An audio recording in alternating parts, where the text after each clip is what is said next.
You're listening to Miller and Moulton, exclusively on the Florida Sports Network. And now, here's Mark Miller and David Moulton.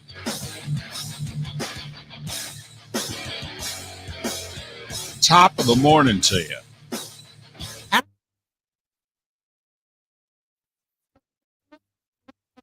First Thursday in May. It's Cinco de Mayo. Let's start drinking. Welcome to the Florida Sports Network. Thanks so much for being with us. Hope your week is going well. We're over the hump. We can see the home stretch from here. Wonder how many of you are fired up for that F1 race in Miami. Wonder how many of you are going. Anybody got tickets? Anybody got an extra? Apparently, right now, to purchase an extra costs you a minimum of 2 G's. That's why I said, does anybody have? Right. I'm just looking for someone to take me. No, I know that. Blow off Mother's Day brunch and go to the F1 race. You're a freeloader. You're you're fine. You're fine with it.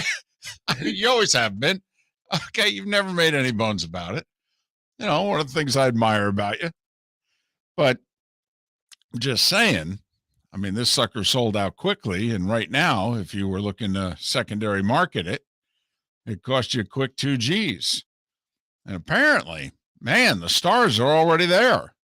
I mean, it's kind of like it's sunny and 90 with no rain in the forecast for a week, and it's in Miami, and there's an event going on. Picked the right time. In the right city. They can do events. Yes, they can. They can do the stars.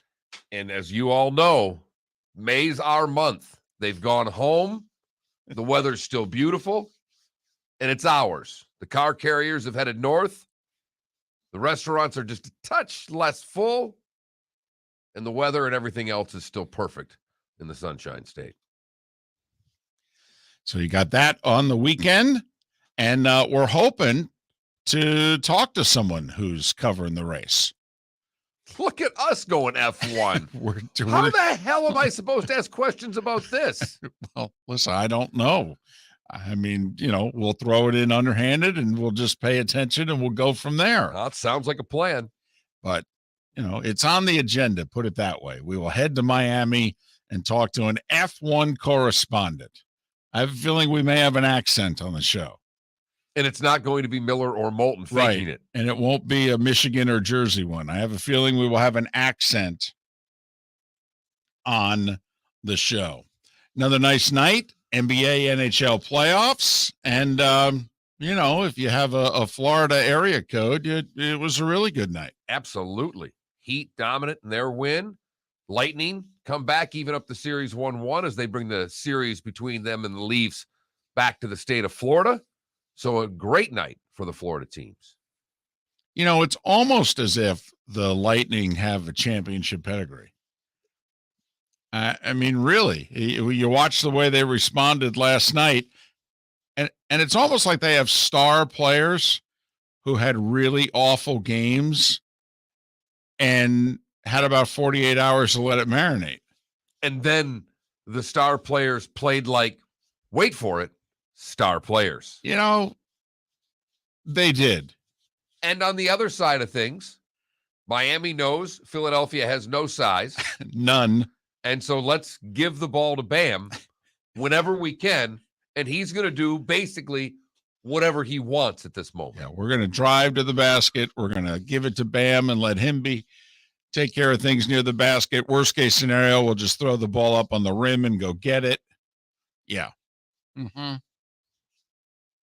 So, and that 6-man guy keeps making a lot of shots. Well, you know, it's funny. I mean, he can sometimes not be able to put the ball in the ocean while standing in it. And then there are times in which last night, 18 points on like 7 shots. Yeah. No, the Heat, I mean, they got 23, 22, I think 19 and 18 from their top 4. Yeah, it was just calculated takedown. And you could see it on the Sixers' faces, Felipe. I don't know if you saw it either. Between Doc, Harden, you know, I mean, they just know without Embiid, I mean, they're outmanned. I mean, they got no shot. They have no shot without the big fella. They haven't had much time this season with Harden and no Embiid. True. No, you're right. And, you were the one pounding the table for 2 months about Embiid being the MVP. You don't just take an MVP candidate off the floor, even with what you're saying. This is a legit MVP player, and you can't take him off the court and expect much. They're more dependent on one guy than the Heat are. If the Heat lost Bam, that would suck. That'd be a bummer. But the Heat could compete. Yeah, I haven't done much trash talking to my Philadelphia friend. Yeah, there's no sense. I've been humble. Oh, yeah, there's no sense. Hopefully for him and them, he's going to try to come back game 3. That's the only chance they have. And I actually really like Joel Embiid. Oh, I think he's like a bull. Yes. So I feel bad, but it is what it is. Right. You don't feel that bad. Right. I could tell in your voice there was not a lot of contrition in that voice. That was a fake I feel bad. I think that every NBA champion in history has had a break at some point.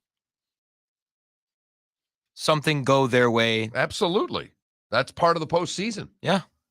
In all sports. We talk about it more than most. It basically is luck. Last man standing. Sports fans hate that word, but so if you want to call it a break, yeah, the Heat got a real break here. This should have been a war of a series. And if Embiid comes back and they can hold court at home, it still could be. Very true. If they win their next 2 games, it's a brand new series. I will say this, because the odds are Miami's going to win this series and move on and all that. But it's Tyrese Maxey, guys. So, between he and Morant, the speed that they bring to the game is exciting to watch. That's all. Felipe, I think, obviously more than the two of us, is pounding his chest, wanting everybody to. You want everybody to watch the NBA. When you hear it bothers you when we have discussions and you see the NBA coming last in a poll question. It actually, and I get it. You're younger and you think you're right about everything. And when you hear that others don't agree with you, it bothers you. I totally get it. But I will say, for those that trash on the NBA, if you watch Memphis play, if you watch Philly play, and you watch these two guys, the speed they bring to the table is something that I'm not familiar with watching the NBA. That is, it's faster than anything I've seen in a long, long time playing that sport. Mike Breen puts it best: nuclear athleticism. That's new. That works. We know what you're talking about. And also, let's face facts. You get to carry the ball now. Yes. You almost get to carry it like a lunchbox. And so if you have nuclear athleticism and you can pick the ball up and dribble it again at your convenience, I don't know about you, Mark, that person would seem difficult to stop. Really? Right. Iverson's watching the game going, man, I could do some damage out there right now. Man, if they let me do that. We still would have lost to that Lakers team, but man, we would have gotten back to the finals more than once. And I'd have had some great highlights. Because Felipe, it's all about the highlights. Used to be all about the shoes. Right. Now it's all about the highlights. Right. Dating ourselves. Money. It's got to be the shoes. Millard Moulton on this Thursday. Don't look at me like that. I thought it was funny. It's not a bad look at all. I thought it was a, for lack of a better term, David, I thought it was a cute line. Thank you. Full day of baseball yesterday. A lot of streaks were snapped yesterday. Yesterday was getaway day in a lot of places, and a lot of streaks were snapped. Mets, Yankees, Twins, all that. Yeah, it's time to lose, basically, is what the baseball god said yesterday. Yeah, but one streak stayed intact. I had to get the right number because I wasn't sure exactly if the Brewers had scored again since I woke up. Where are you going to go? 18-4 Brewers over the Reds. That is now 19 of 20 they have lost since the owner's son, CFO, gave the great line. Where are you going to go? In the tank. The Reds were 2-2. They had their home opener. And basically a challenge to the fans. I mean, where are you going to go? I mean, it's free money at this point for sports bettors. Do you know how hard it is in baseball? Never mind Major League Baseball, to play 3 weeks worth of games and win once. David, I don't know if it was 538 or one of the sites. I happened to just see a quick article. They were actually saying, do they have a run at the Cleveland Spiders in their last season in Cleveland where they had like a 188 win percentage? Because most of the records in baseball, most wins and most losses, were in the 19th century. And that the Reds are actually right now on a pace to challenge the all-time losses, not the modern day, the all-time losses in the sport.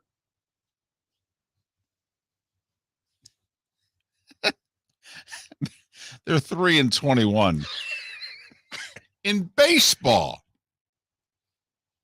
I mean, that's unreal.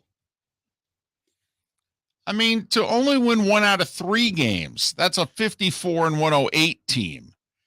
You know, to win 1 out of 4, that's a 62 Mets, 40-120. They're 3-21. That's winning 1 out of every 7, 8, 1 out of every 8. It's ridiculous. They have to play above. If you by chance took the Reds and the over on their season win total, they have to play like 3 games above 500 the rest of the way to go over. Well, that ain't going to happen. It's the first week of May. They're 13 and a half back. Could you imagine being a Reds fan? Baseball season's over. They didn't make it to the draft. They did not make it to the draft. David, their run differential at this point, do you want to just take a stab at it? Just minus, I don't know, 80? 82. That's a really good guess. They're minus 82.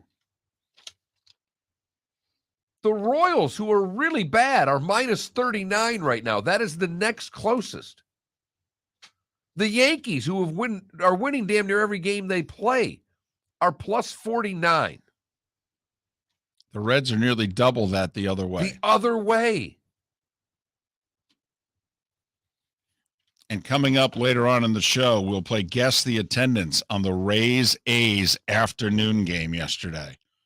That's how we roll. Miller and Moulton, Florida Sports Network.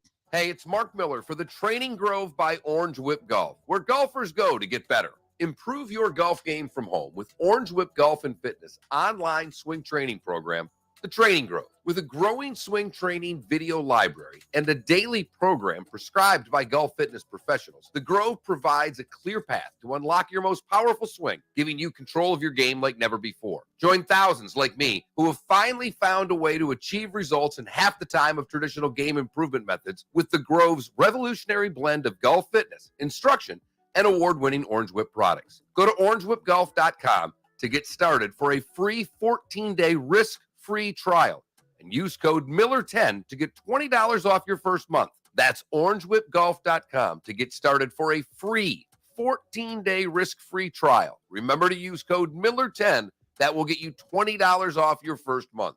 The Training Grove by Orange Whip Golf, where golfers go to get better. David Moulton for Napa, Napa Auto Parts, and Napa Filters. Insist on Napa filters for your vehicles, or if you're a do-it-yourselfer, only buy Napa filters. Napa has a filter for almost anything on earth that moves, whether it's motorcycles, foreign and domestic cars, vans, SUVs, earth-moving equipment. You get the idea. Napa Auto Parts, Napa filters. Insist on them for your vehicles, or if you're do-it-yourselfer, only buy Napa filters. Bring your big mouth to John Smith Subs and indulge in their overstuffed subs with the freshest quality ingredients. Enjoy our famous steak bomb with perfectly grilled marinated sirloin steak topped with provolone cheese, grilled onions, peppers, mushrooms, crispy bacon, juicy tomatoes, and creamy mayo. Boom! Made-to-order crispy fries can be paired with the Gator, the Cuban, the Chicken Bomb, or the Italian. Love local. Eat delicious with John Smith Subs.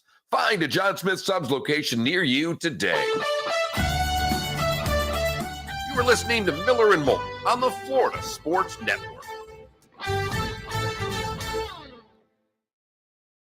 Over, and Bumgardner, looks at him again, and the guy ejects him. Ejects the pitcher. He's pitched an inning. Okay, Bumgardner loses his shit. Has to be physically restrained Why from going did he after eject the him? umpire. Because he's the umpire, and it was about him. And apparently, it looked like the umpire was angry at Bumgardner for arguing or showing up his fellow umpire. Right. All right. But the home plate umpire was not the one that had the problem. Right. Yeah. Right. Oh, wow. People called. People in baseball. David Sampson took to Twitter and said the umpire needs to be demoted immediately. Oh, wow. Yes. I mean, David Sampson said it was unprofessional. It's ridiculous. There has to be a serious penalty associated with this. All right. The GM of the Diamondbacks said he needs to be fired.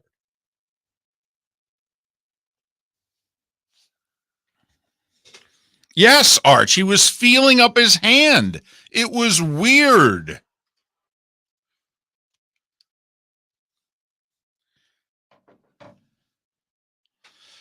Reds winning percentage will be better, I think, than A's attendance percentage.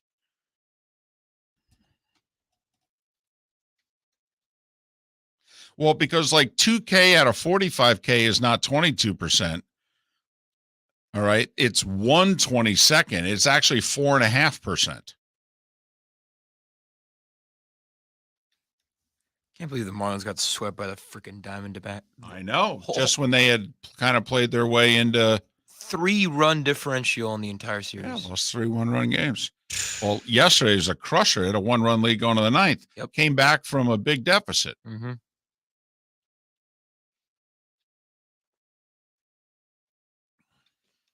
Now both teams are 500.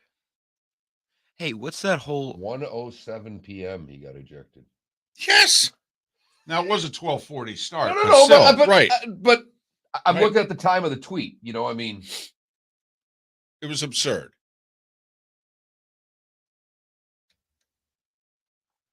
So I what's- hate umpires. I hate him. He just stands there. You get 5 guys holding him back, standing there like with his chest out, like he's going to be tough. Yeah. Madison Bumgardner would beat your ass. Oh my God. I mean, he killed- beats he's- your ass. He's 6'3", 6'4". No, but he's standing there defiant, like you're Right. a badass. 4 guys holding it back. Are you kidding me? Well, and here's the thing. Major League Baseball, because when you get ejected, you're supposed to leave in a timely fashion and all that. So, I mean, they're going to discipline Bumgardner in some way. But the real thing's going to be, are they going to do something about the umpire? I know why I got thrown out. I don't know if I can say anything that would make the situation better. So what I'm going to say is I'm extremely proud of our team for coming back and winning today. Speaking of umpires sucking, did you see some of the missed calls that the home plate umpire had last night on one of Marcelo Ozuna's at-bats? It was 3 straight outside, out of the zone pitches that he did not swing, and they were 3 strikes. No. It was terrible.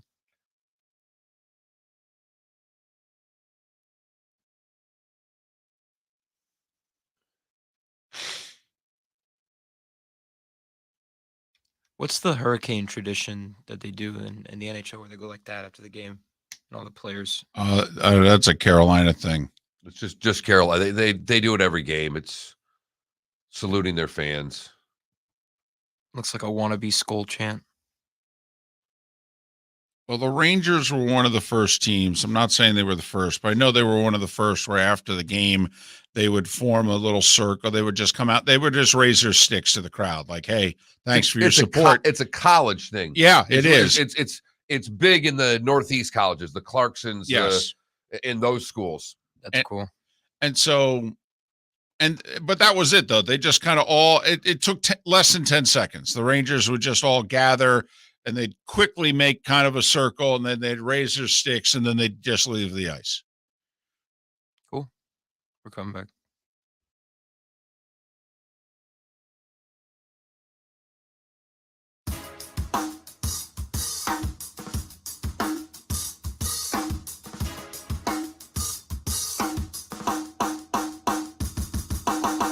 Welcome back to Miller and Moulton, only on the Florida Sports Network.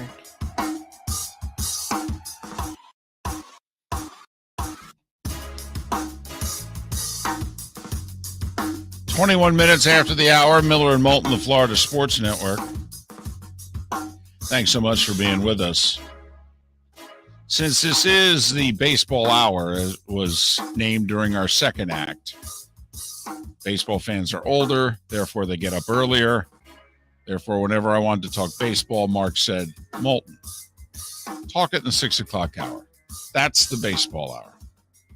So here we are, Act 3. It is still unofficially the baseball hour. Did you see the out-of-body experience that Madison Bumgarner had at the end of the first inning of the Diamondbacks-Marlins game yesterday? I don't know if I've ever seen anything quite like that. Bumgarner thought he had struck out Marlin to end the inning. I thought the pitch was just off the corner, but anyway. And so Bumgarner, which a lot of pitchers do, they think it's a strike. They begin to walk off the mound. And, then is that showing up the umpire? Whatever. And so God forbid you show up the umpire. He and the home plate umpire have some words. Bumgarner eventually gets out of the inning, and they have a few more words, but they're fine.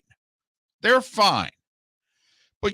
And I don't know how many of you pay attention as to when they do the check, but a common time to check the pitcher for foreign substances, all that, is after the first inning. It's just known after your first inning, and they do it with the relievers too. If you finish an inning a lot of times, then the umpires will check you. Okay. So the first base umpire, I believe it is checking Bumgarner for foreign substances. And, he's feeling his shirt, and he's looking at his hat, and the whole deal, glove. And then he starts, Bumgarner's a left-handed pitcher, and he starts looking at his hand. Bumgarner's not even looking at the umpire. He just kind of sticks his hand out, turns his palm up. Did you actually see the video? I did. Doesn't it look like he was massaging his hand? Yes. And I must say, there's nothing wrong with a good hand massage. Underrated. Wow. I'm trying to think. I mean, not as good as a foot massage, but. Right. I don't know if I remember the last time, I had a hand massage. I've paid for a full body massage. They rub body, your feet. They'll get the hands too. Really? Yeah. Really? You might need a new person. That or throw a few more dollars on the table. Hey, don't forget about the hands. Okay, Robert Kraft. So let's not go there, Deshaun. So Bumgarner's not even making eye contact with this umpire. And this umpire is kind of feeling up, massaging his pitching hand. And it's taken a while. And finally, Bumgarner looks up at him, and no words are spoken. But Bumgarner gives him this look like, what the blank are you doing? And then puts his head back down again, kind of like, man, could you move this along? Finally, he puts his head back up. All right, the umpire is glaring at him the whole time, waiting for Bumgarner to say anything. And he finally says something. And he's immediately ejected. This is your starting pitcher. Never mind the fact that it is also a pitcher of a little bit of status. It's a 10-plus year major league veteran, a World Series hero, if you will, in 2 of the Giants' 3 World Series triumphs last decade. Yeah, he does have some status. First off, I think all starting pitchers have a little bit of status. They have, the catcher and the pitcher have a little more status than the rest of the team with what they get away with umpires. Their relationship is a little bit different. And then take on top of that, he's a starting pitcher in that realm, in that club, he has a little bit more oomph than the rest of them. And for those that don't know, in the 2014 World Series, Bumgarner wins 2 games as a starting pitcher and then comes out of the bullpen on 2 days rest and throws 5 shutout innings to nail down a 1-run win for the Giants in a Game 7 on the road. So he ends up with 2 wins and a save in the World Series. And, it's the stuff of legend. He'll always be remembered for that. And here's the umpire who tosses him. And the part of the video that drives me crazy is then as the three players are holding Bumgarner back, who did lose his mind. Well, yeah. I mean, almost George Brett charging out of the dugout in the Pine Tar incident. I mean, he was nuts. He couldn't believe it. And he's being restrained by three players, and the ump standing there with his chest out like, yeah, get past him, because I'll take you down, because I'm 5'10", you're 6'3", and I can kick your ass. Good gracious. David Sampson, friend of the show, guy's opinion that we respect, who is also somebody, as a former Major League executive, he is someone who usually backs authority. And he came out and said that the umpire needed to be demoted to the minor leagues immediately. Immediately. Think about that. We've had David Sampson on this show for years. 50 times. Well, in the last 3 years, ever since, he lost his gig. Right. I mean, we've had him on a lot. Yeah. Has David Sampson ever No. said anything remotely close to being offensive to the game of baseball? I mean, we have Seth, who's offensive to the game of baseball. We have David Sampson, who has turned into our number one baseball guy because he truly, even with all the problems in the sport, only sees the good in the sport. Always. That's as un-David Sampson-like of a comment as I've ever heard, to tell you how much it affected him. GM of the Diamondbacks said the umpire needed to be fired. This one because Bumgarner's going to face some discipline. When you're rejected, you can't lose your mind like that. You have to leave the field in what's called a timely manner. All right, they're going to have to do something to Bumgarner. So he'll get his 5 games that misses a start or whatever it is. Well, now I don't know if they'll suspend him that long, but probably a couple of games, and they can work it so that he doesn't miss a start, but that he loses some money, and they'll fine him on top of it. I don't know how long they'll suspend him for losing his mind like that. He will have earned it, though. I'll say that. But this is one of those cases in which it's like, okay, we got 2 guilty parties here. I mean, what are you going to do to the ump? Well, we have 2 guilty parties only because the one guilty party did something he should have never done. I understand, but I know, cause and effect. I get it. Right. I mean, Major League Baseball is going to have to discipline Bumgarner. I got you. But they should have never had to, because this should have never happened. So there is no one who objectively looks at that and will not come to the conclusion that the umpire baited Bumgarner, that this was all on. And we've seen it in the NBA many times.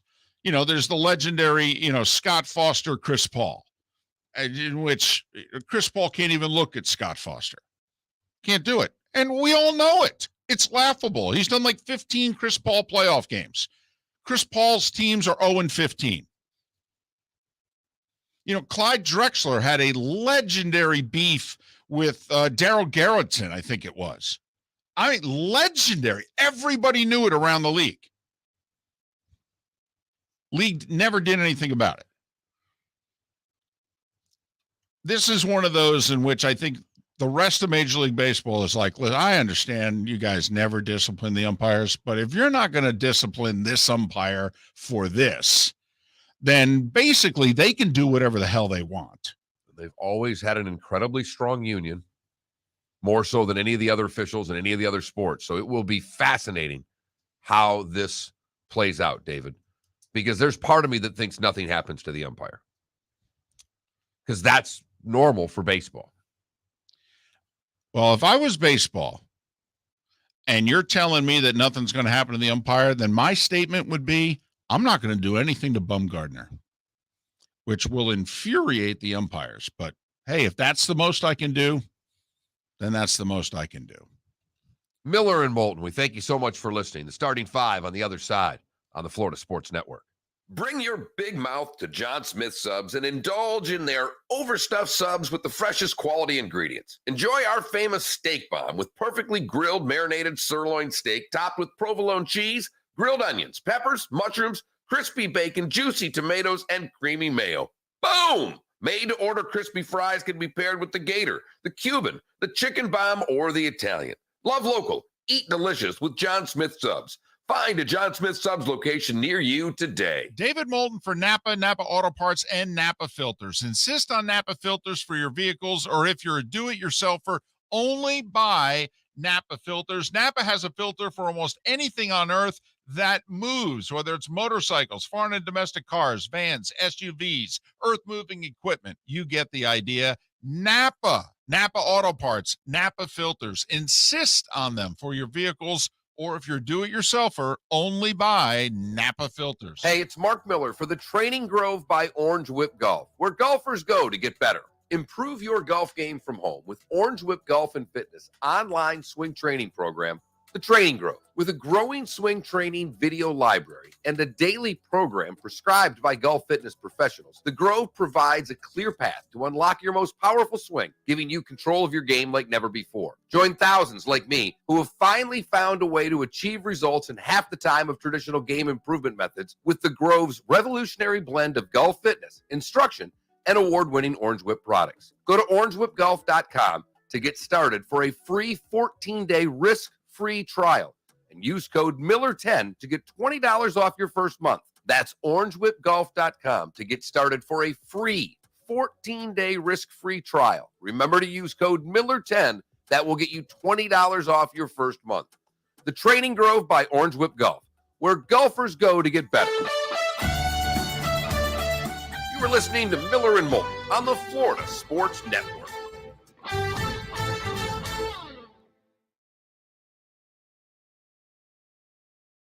He goes, I've got a woodpecker who's got a hole in a tree.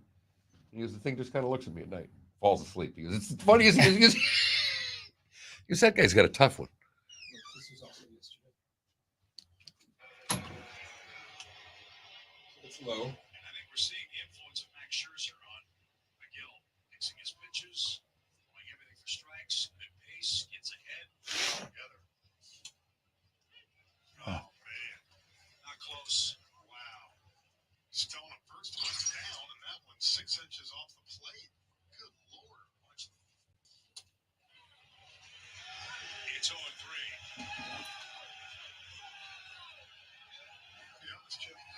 I'd be out. I'd be gone. That's ridiculous. Be the end of me. It was a big game for the Braves, too. Boy, they performed like it. Yeah. It's a big game. Here it is. So let's see. He thinks that's All right, it's that's. over. I mean, that's closer It's than close. those three pitches we just Right. watched. He doesn't say anything. He just would, you know. Look at him. Look at that punk.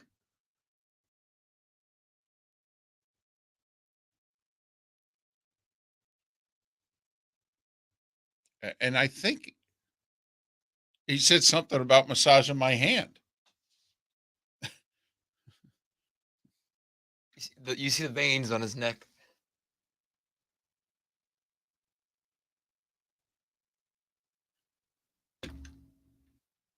Remember, you put 5 days worth of work, throw 13 pitches. I mean, he knows what this does to his team. They got to burn 8 innings out of a bullpen.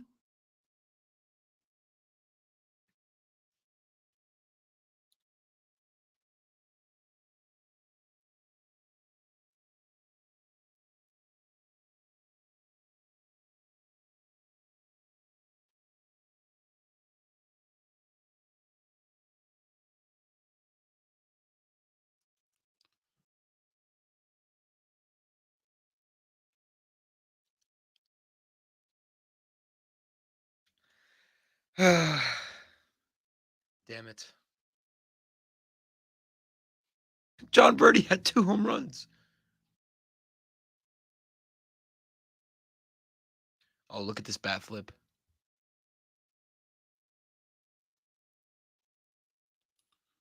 Please show it.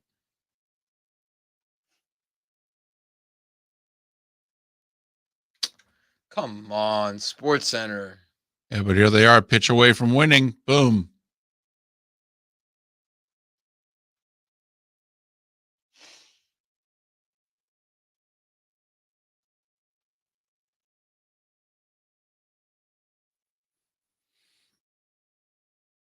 say hello to my little friend. Are the Angels finally good? Knock on wood. 8 years ago is the last time they were good. I mean, about damn time, you know. It's not Would be nice to see Ohtani and Trout in the playoffs. It's not like they have the two best players in baseball on the same team or anything. I mean,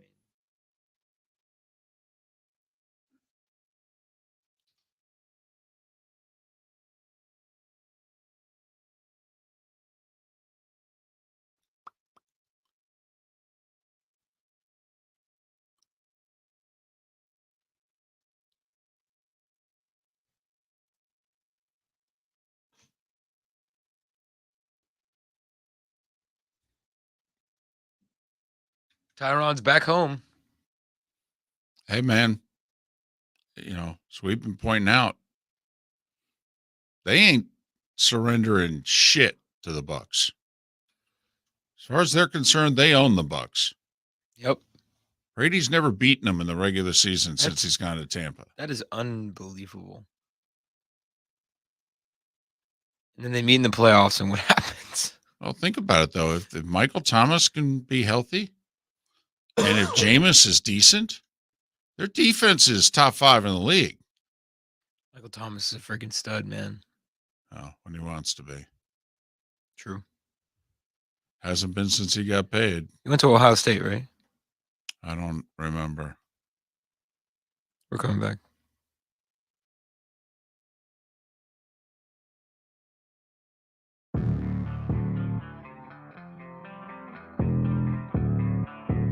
Thanks for listening. And now, more of Miller and Moulton on the Florida Sports Network.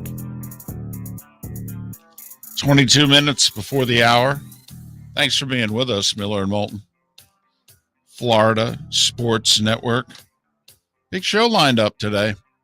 Big show. We'll head across the state. Luke Smith covers F1 for Autosport in the New York Times. He'll join us. Pat joins us a day early. Top of the 8 o'clock hour, we'll do a segment on the NFL with Pat Kirwan. The Derby Saturday, ladies and gentlemen. The Derby is Saturday. It's as late as it can be. First Saturday in May 7th this year. Kurt Becker, Horse Racing Radio Network. Take some notes, win some money. And then 2 hours from now, we'll bring in Keith Smith. Talk a little association. I don't know. Sounds like a good show to me. A lot of racing. F1 and horse. Yeah. I like it. And a throwback weekend for NASCAR. Also, going to one of those old tracks, bringing out the old paint schemes. Did you see Ross's car? Ross and Suarez are doing the Dale and Dale Jr. Coca-Cola cars. They're pretty slick. They are. But did you see the one car that's making a comeback? Harry Gant's 33 car. The Skull Bandit. Is it really? Yeah. It's going to be in the race. That's spectacular. I interviewed Harry Gant at a gas station in Clark Summit, Pennsylvania on like a Wednesday afternoon. All right. How did the interview happen at a gas station? Because that's where, mid-'80s NASCAR and one of whoever his gasoline sponsor was or what have you, one of his sponsors, but we were at an Exxon. I remember that. We were at an Exxon. And even though that wasn't the official fuel of NASCAR, I'm pretty sure it was Sunoco at the time. But I think it still is. But that's where the car was. And the gas station was and right next to it was a little store. And I'm sure the store was, but when we did the interview, we had the gas station behind him and his car. I just hung out for 2 hours with Harry Well, Gant. when we were with the Napa guys, he's dying to get Chase out Elliott here. Yeah. At one of his stores. He's like, I don't really care what it's going to cost me. I want to do it. And we said, well, if you bring that car down here, we're in. You better be fully staffed because the people are showing up. Darn right. They love those cars. So, yeah, Skull Bandit's going to be at least the 33 car. It looks so damn good. I'm actually surprised they're letting them run a tobacco car. Well, I don't know if Skoll is I on was it, gonna but say, it's there's the, no way Skoll's but on it's it. the Bandit. It is the Bandit. Same paint scheme and everything. It's Harry Gant's car. Awesome. I'm now for The starting five. 5 stories you need to know. It's the starting 5 on Miller and Moulton. Here's number 1.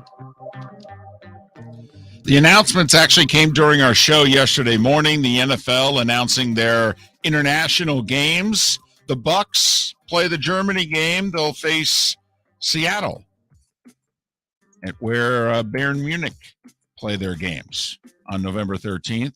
3 games in London. Early October, Saints Vikings. A week later, Packers Giants. Mischief night or Devil's night. Jags and Broncos. Jacksonville's annual game. Russell Wilson and company will be there. The Browns, by the way, hired 33-year-old Catherine Raish as assistant general manager yesterday. Browns GM Andrew Berry was with the Eagles. She replaced Berry with the Eagles. And so now, since Berry's assistant GM left to be the GM of, I believe, the Vikings, Berry replaced him with Catherine Raish. She's the highest-ranking female executive in the league. NBA, Heat pulled away from the Sixers because they won every quarter. 119-103. Miami's up to spit. They shot 51%, hit 14 threes. Tyrese Maxey did have 34 for the Sixers, though, and they had no answer for him. I think James Harden was watching Tyrese Maxey last night going, man, you're pretty good. Phoenix was down 2 at the half and then outscored the Mavs 71-49 in the second half. Suns up 2-0 on Dallas, 129-109. Luka with 35 in the loss.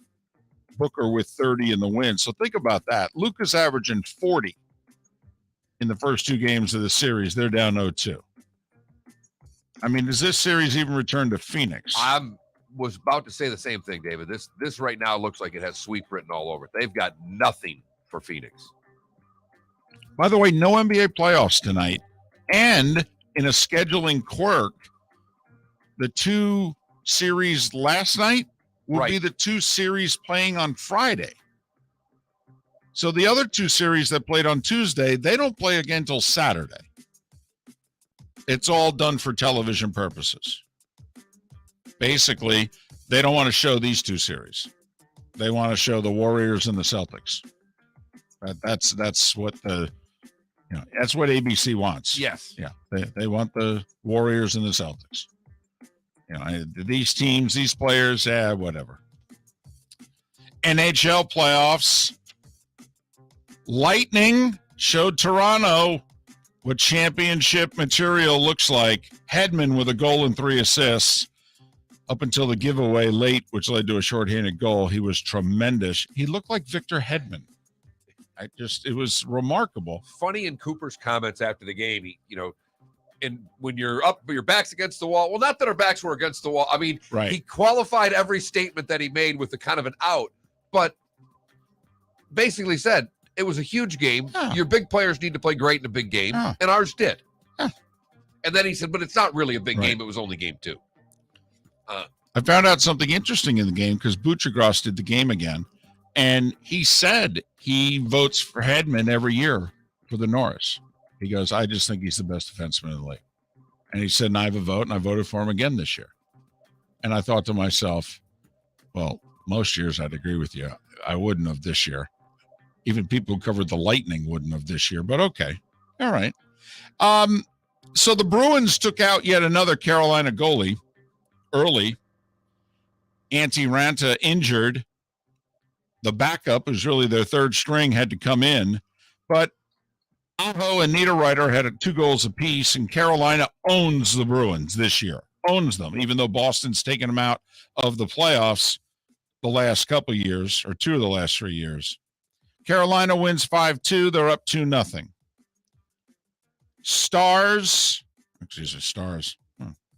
How tired am I? They're not the North Stars anymore. They're the Wild. They needed to win. They did. They got 3 in the first, a hat trick from Kaprizov. Marc-Andre Fleury got the start again. I was surprised. Yeah. I was really surprised. But you trade for the guy. You traded for him for this time of year. And as you pointed out in game 1, he didn't play badly. No, it wasn't his fault at all. They did not play well in front of him. But Minnesota was up 3-0 after 1. They won 6-2. That series is tied. Scoreless after the first, and then Edmonton went a little cuckoo for Cocoa Puffs. Evander Kane had a couple goals. Edmonton, 2 power play goals and a shorty. Mike Smith rebounded from a so-so performance with 30 saves in a 6-0 shutout over the Kings to tie that series at a game apiece. So 3 of the 4 teams who lost game 1 came back and won last night in the NHL. Okay. It's guess the attendance. The over-under was 4,000. Oh, no. We lowered it. The over-under was 2,750. Really? We went that low? I did, because they were under 2,500 and just over 2,800 for the Tuesday game, and they went Correct. back to an early game. It was a day game yesterday. It was a 12:30 start in Oakland. 26-42. Felipe? I hit the under, so I don't have a guess, but just under. Okay. Guys, not only was it over, it was a big over. Oh! Big over. Remember, I went over because I said day baseball, matinee, you'll get a church group or something like that. 48-38. Wow. I know. They almost drew 5,000 to a Major League Baseball game. Huh. 3-0 Rays. They swept the A's. They scored 3 in the 8th to do so. 48-38. So officially, they did 10,000, 10,200, something like that for the entire 3-game series. It's embarrassing. You think? That's just embarrassing. I will say there was only 7,356 at Marlins Park to watch the D-backs sweep the Marlins. Ouch. Pavin Smith with a 2-run homer in the 9th for Arizona to rally them to an 8-7 win. Marlins fall back to 500. Braves really needed to win yesterday against the Mets. A loss, they would have been 8 back. So they scored 7 in the 6th and beat the Mets 9-2 to split the 4-game series. Toronto really needed to win, so they didn't get swept at home by the Yankees. Yankees saw their 11-game win streak snap 2-1 Jays. Twins had their 5-game win streak snapped. Baltimore with 6 in the 3rd beat them 9-4. Tigers and Pirates split a doubleheader. Padres and Guardians split a doubleheader. Angels scored 1 in the 9th to tie it, 6 in the 10th to beat the Red Sox 10-5. Texas beat the Phillies 2-1 and 10. This is a big series coming up for the Phillies. They got the Mets at home for 4. Do a lot to scrunch that division if somehow they could get 3 or 4. Well, and not only that, I think it's a big series for Joe Girardi. Like it would, Dave Dombrowski is the general manager. Dave makes changes. The Phillies' payroll is like $220 million. If the Mets go in and win that series, I'm telling you, heads are going to roll. St. Louis beat Kansas City 10-0. They scored 5 in the first. Adam Wainwright, 64-year-old Adam Wainwright, 7 one-hit innings. Nolan Arenado with 2 hits, 5 RBIs. Houston swept Seattle 7-2. Verlander's 3-1. He looks good. Coming off the injury, still throwing hard. White Sox beat the Cubs for the second straight night 4-3. As we mentioned earlier, Milwaukee, Cincinnati. Where are you going to go? Reds fans, you've lost 19 of 20. Rowdy Tellez sets a Milwaukee Brewers record with 8 RBIs in an 18-4 loss. Where you going to go? I mean, what's more pathetic, the Reds or the A's attendance? Wow. If this was like MLB Network Radio, that would be our poll question. I understand that. And, someone asked in the Twitch chat room, did they announce the attendance at the A's game? If we lived in the Bay Area and owned a business, wouldn't you approach the A's and say, I want to buy a promotion where the people guess the attendance on the Jumbotron? Yes. I want to Well- sponsor the attendance. That's what I want. Colorado beat Washington 5-2. Dodgers got 2 RBIs from Betts, Freeman, and Muncy in a 9-1 win over the Giants. Lee Westwood, by the way, officially asked the PGA Tour for a release so he can play in the Saudi event in London. He's 49. He had a chance to be the European Ryder Cup captain this go-around and said no. And he was asked this week, hey, do you think this will cost you ever being the Ryder Cup captain for the Euros? And he goes, I would like to think not, but, I guess we'll see how the European Tour handles it. I mean, I think this is going to cost Phil. Definitely. I don't think Phil will Phil ever Phil cost himself when he started it. Well, I understand. Right. But I mean, this whole thing. Oh, yeah. I mean, Phil would have been Ryder Cup captain. Absolutely. Just like Tiger's going to be captain. Phil was going to be captain at some point. And now I don't think he will be. And it'll be an egregious omission. I mean, it'll be worse than Larry Nelson being omitted. But, all right, NASCAR, Matt Kenseth, one of 3 elected into the NASCAR Hall of Fame yesterday. And I don't know how many of you were follow. Is this Premier League or Champions This is League? Champions League. This is Champions League. All the different European All right. champion playoff. I don't know how much time we have here. But anyway, Man City is up 1-0 in the match and 5-3 in the aggregate against Real Madrid.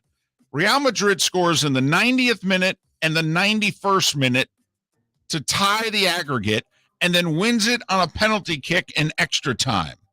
This is considered one of the biggest choke jobs, collapses, whatever you want to call it, in major European soccer history. Real Madrid advances to the final. And that is the starting 5. Where they will take on Liverpool for what it's worth. And I guess Real Madrid is like the most titles and what have you. But Rodrigo, Mark, it's Rodrigo in the 90th and 91st minute. He's a legend. This was epic. It'll be remembered forever. Bring your big mouth to John Smith Subs and indulge in their overstuffed subs with the freshest quality ingredients. Enjoy our famous steak bomb with perfectly grilled marinated sirloin steak topped with provolone cheese, grilled onions, peppers, mushrooms, crispy bacon, juicy tomatoes, and creamy mayo.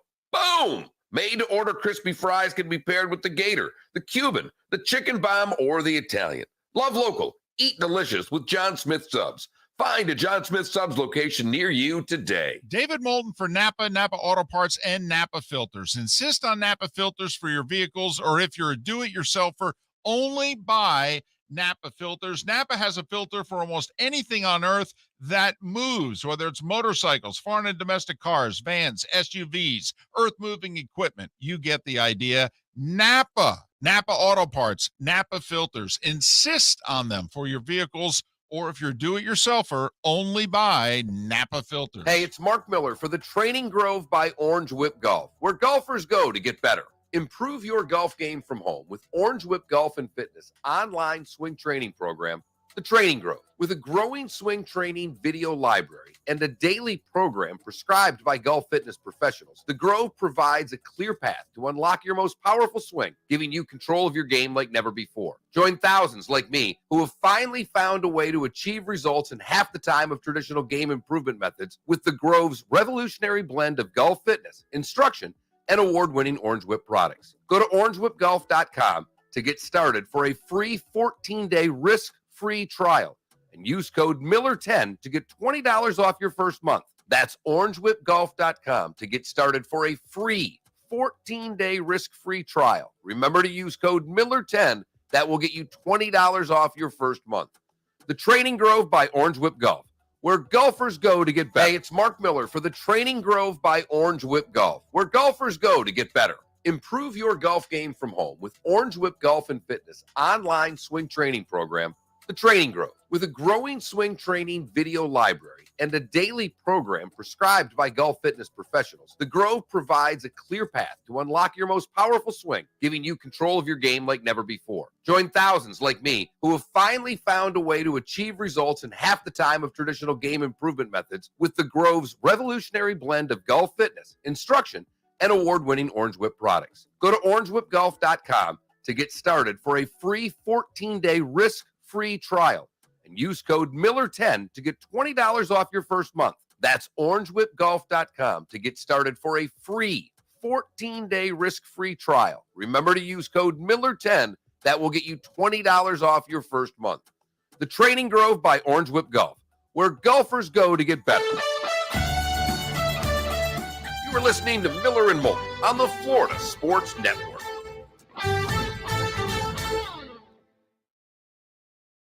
For DirecTV, did you see that? What's that? They're dressed up as Ghostbusters. Mark, Was it? Randy Johnson, A-Rod, David Ortiz, and Okay. Ken Griffey Jr. I really like what's more pathetic, the A's attendance or the Reds. They're both really Yes. pathetic. I know it's baseball and it's two teams not in Florida. That's my only fear. True, and we are the Florida Sports Network. That's a good point. But again, people who listen to the show will like it. Where are you going to go? What if we just have multiple poll questions along the show? Where are you going to go? What are you, Levitard? I mean, I am from Miami, so.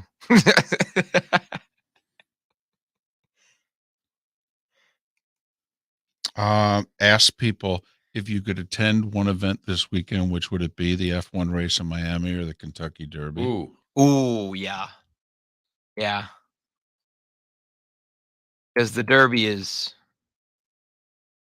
The only other thing going on this weekend is the Lightning and the Stanley Cup playoffs, but you only attend one race this weekend. Which would it be? Miami, Kentucky Derby. I like it. I like it. Of course, if you have money, you can do both. But hello.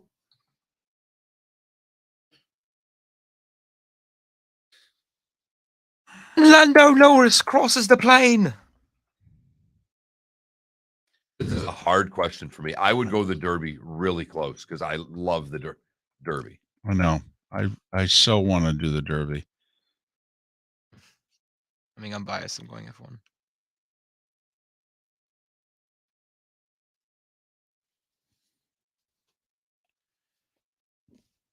Yeah, Canada Relief. Come on now.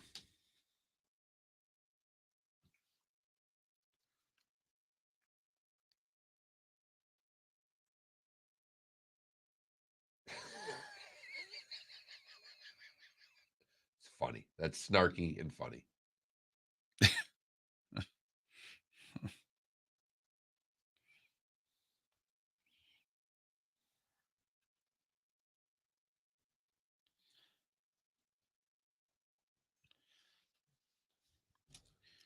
Felipe, and I don't know if we've talked about this before. We are one of the top 3 markets in the country for horse racing in Southwest Florida. It'll In go fact- Louisville for the Derby ratings, national ratings. It'll be Louisville will be number 1. It won't be close. And Fort Myers, Naples will be second. Will be second. For the Preakness, it'll be Baltimore, Louisville, Fort Myers, Naples. And then for the Belmont, it'll be Louisville, Fort Myers, Naples. New York will be like 8th. Fort Myers, man. Southwest It's Florida. Same way Indy- for the Indy 500. Yeah, Indy racing, like they're top so far this year. Southwest Florida's 4th, I think, overall in IndyCar racing ratings, and they'll be top 3 for the 500. It's actually why we've always gotten Kurt Becker on, and why Kurt comes on and He knows what the ratings we are. know racing. We know enough about horse racing to ask intelligent questions, and 2, he knows what market he's coming on in. Okay, we've talked about this before, but I don't think I've asked this specific question. Is Fort Myers the city in the United States that doesn't have a pro sports team that consumes sports the most? It'd be up there. I mean, It would what be. you're telling me. A pro sports team. I would say Birmingham. You got 5 seconds.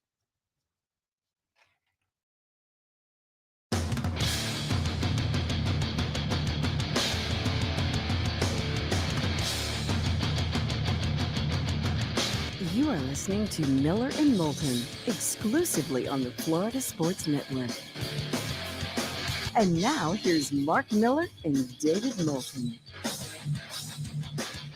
Hour 2 of Miller and Moulton. Thanks so much for being with us. The Florida Sports Network. If you've never texted the show, well, please do so. We'd love to hear from you. Send a text, FSN Radio, all one word, and send it to 21,000. FSN Radio to 21000. That's it. You're through the security gate. You could send us 7,138 texts before we, say you need more data.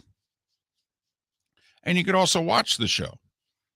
We have a Twitch channel, Miller and Moulton. I mean, a very creative name. And if you're an Amazon Prime customer, you get a free Twitch channel. And once you're there, at the very least, follow us. Just click the button. It's purple. It's got a heart. It says follow. Click the button. It makes Mark very happy. It does. We added a follower already this show today. See? I'm in a better mood. Right. And he's not kidding. I don't know what it is. I really don't. I mean, it's, as we discovered in the first hour of the show, it's the equivalent of getting a nice hand massage.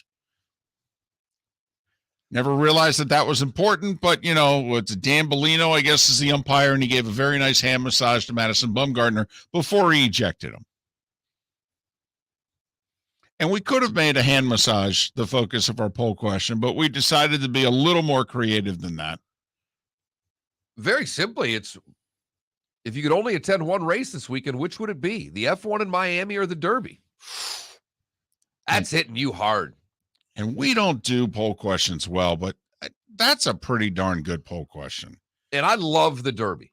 I mean, love. It is number one on my bucket list of sporting events that I've not been to, and I've never been to a Super Bowl. I've never been to a Final Four. I have been to the Masters. Have you been to an Indy 500? No. That's on the list as well. I got invited again this year, but financially, just not the right year for me to be making trips. So you haven't done Indy 500, haven't done Daytona 500, haven't done a Super Bowl, haven't done a Final Four. I've never done a NASCAR race, period. Okay. That's going to end soon. Hell, even I've done a NASCAR race. Homestead. There you go.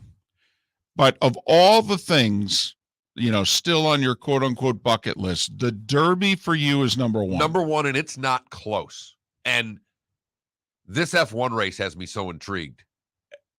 I want to see the scene. Did you see the pictures of the course that were sent out in mass so far this week? Yes. They've done an amazing job. I mean, you look in the background and you're like, oh yeah, that really is Hard Rock Stadium. The Dolphins and the Canes play there. And of course, the stadium's not in use. I mean, it's not like, you enter through the one end of the stadium very quickly and exit out the other. I mean, the stadium's actually in the way. Although I think we all would have loved to have seen that. Oh, no, it'd be That would have been awesome. It'd be like a Fast and Furious, a quick 3-second scene in the Fast and the Furious. Right. But they're not doing that. This is for real. That's okay. We're good. Tough to pass in the stadium. Very short distance. Tunnels aren't very wide. A lot of follow the leader through the stadium. Yes. So, but the course looks amazing. You're transfixed. They have fake water. Fake water. Fake water. Fake beaches. Yeah. All right. I'm in.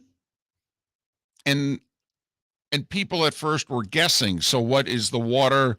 Is it real water? No, it's fake water. Well, then how'd they do it? Is it like the jelly? Is it like, was it water and they dyed it? Because of course it's the beautiful blue-green color. Yes. Right. Yeah. But it's fake. I mean, we're in a parking lot. Right. Yeah. But you could create little mini pools in the parking lot. I mean, they created a race course. They Fake water. Fake water. Yeah, it's a fake marina. They got the boats set up. Yeah. I was there 6 months ago for the Dolphins-Ravens game. It was the Thursday night football game, and the construction was well underway. And as you're working your way through the parking lot, you're trying to figure out, okay, what do we think this is? Do we think this is a turn? Do we think this is like a backstretch? And then you walk in, and they've got designs everywhere. Didn't matter where you walked in, you saw what it is they were planning. And obviously their suites have suites because that's where the money is and the whole deal and the pretty people and all that. But it looks remarkable. I mean, my thing is that, and this is such a goober train of thought, and it, I understand you're going to come off the top rope and pound me on it. But 6 months ago, I'm looking around going, this parking lot is not smooth. And I'm like, and now you're doing construction in it. This seems to me as if this is going to be a bumpy ride. They have a fake marina. Right. You know what? I'm not concerned with the bumpy ride. I'm waiting for someone to try to jump in the fake water and concuss themselves during the race. I mean, because people are going to be liquored up. Hey, let's jump in the water. Yeah, there's memes of people photoshopping videos of people jumping into ice lakes. Yes. Yeah. Right. I mean, when you saw it for the first time, do you think to yourself, so when they have some downtime during qualifying, are people, just going to scuba? They're going to go in, take a swim around? What's that place in Orlando where you swim with the dolphins and what have you? We did that many years ago. I mean, it's great. It was fun. I'm still paying for it, but I mean, it ain't cheap, but the course looks amazing. It's almost like you don't want a car to run. It's like, no, don't ruin it by actually racing. It'll be really loud and, could have a big wreck going into turn one because that's basically the race in F1, the start. Whoever can get to turn one the first basically wins. That's my theory on F1. It's not racing, it's driving. There's no passing in F1. Right. Not a lot. That's the gentleman part of it. But hey, man, it is at its peak in this country, though, F1. I remember growing up, it was a big deal when Mario Andretti was going for the championship. An American driver, and I don't think an American had ever won the F1 title before. And Mario, I think it was late 70s, and Mario did it. And he won. And we were getting ABC's Wide World of Sports. They would figure out a way to give us the highlights at least.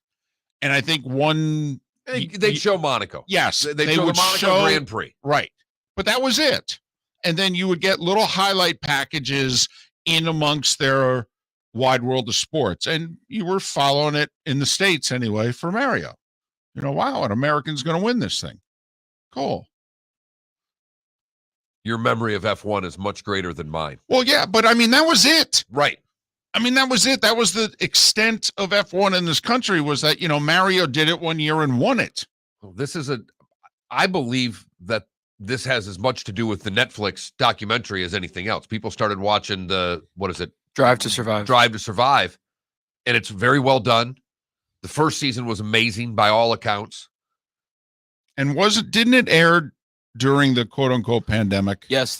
So that, we were home and Netflix viewership was obviously, just spiraling out of control.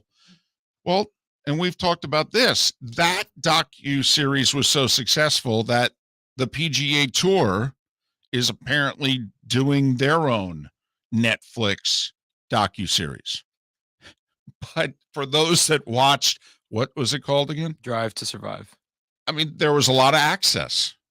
You got all the behind the scenes stuff. Well, Mark, the PGA Tour. I mean, are you kidding? I mean, frank conversations, how golfers really feel about the other golfers. Are you kidding? Would never happen. I can't see it happening. And it's the tour that apparently saw the docuseries and wanted to do it. And when they were meeting with the players reportedly are like, yeah, we saw that. You want to do that with us? Yeah, we just want it known that Koepka and DeChambeau don't like each other. That's it. Everything else we keep in-house. But that's the two you go after. I mean, could you imagine if behind the scenes when the whole Phil comments and everything blew, could you imagine if that's actually caught on film somewhere? and we're going to see that in a docuseries? Because they would have shown it in the F1 series. Could you imagine a series like that once the Ryder Cup rolls around? That would be awesome. It really It would be fantastic. So, course looks great. It was sold out very quickly. It's already considered a wild success. Apparently, the weather is just going to be amazing. There's no rain for a week, apparently. Well, that's good because we've Yeah. had more in the last 4 days than we did in the last 5 months. Yeah. Apparently, Sunday is going to be sunny and 88. No rain on either side of it. Shouldn't affect anything. Happy Mother's Day. Knock on wood. Yeah, it's supposed to be a glorious weekend. One thing that I can't get off my mind is that it looks so intricate and so amazing. On Monday, it's going to be gone. Like the process of it will be, that's it. It's over now. It's a one-time thing. That they've spent a long time on. Yeah. And obviously, since the sucker's already sold out, I mean, it ain't going anywhere. I'm trying to take as many mental pictures as I can of it because it will be gone in a month. If that. Last year, there was just Austin, which was a wild success. Correct. This year, Miami in May, and then Austin. I think Austin's in like October. Next year, add Vegas in November. Driving down the strip, too. Driving down the strip. Those fountains going off. It's going to be spectacular. This is not a parking lot. This is like by the Bellagio. Right. It's going to be fantastic. Yeah. I saw Lewis Hamilton by the Bellagio. Really, what was he like? I don't know. He was going 230.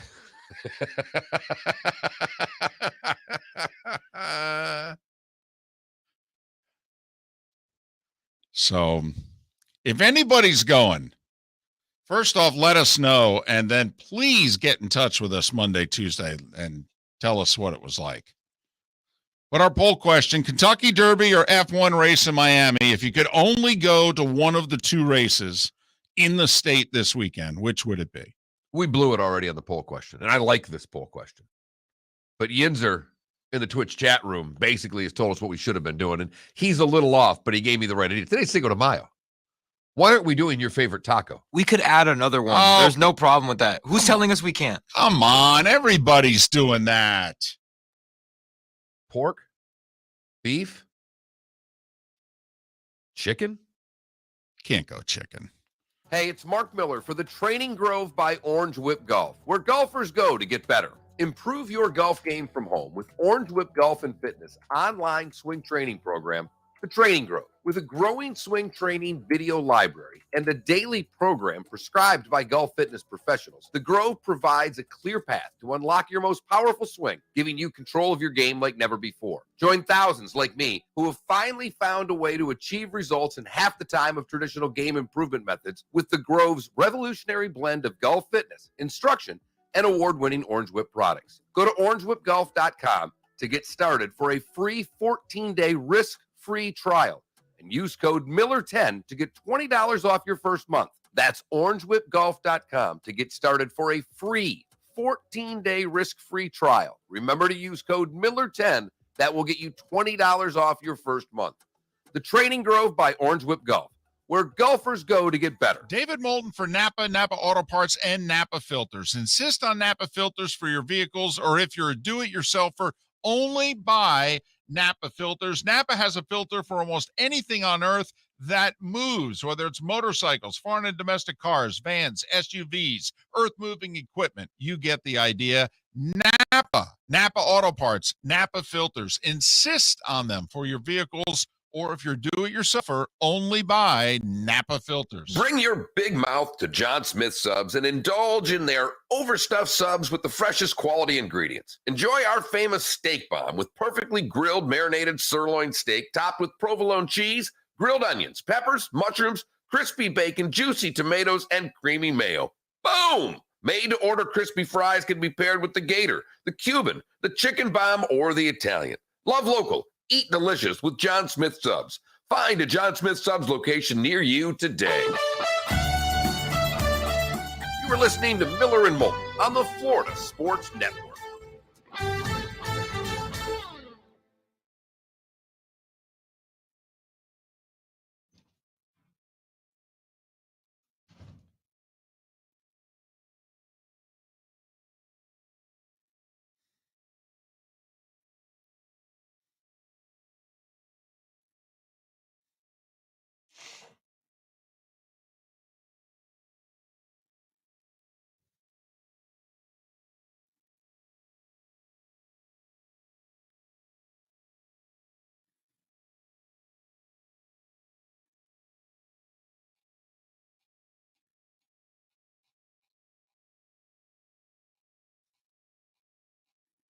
somebody here has a college top. Who is this? Is Greg Smith?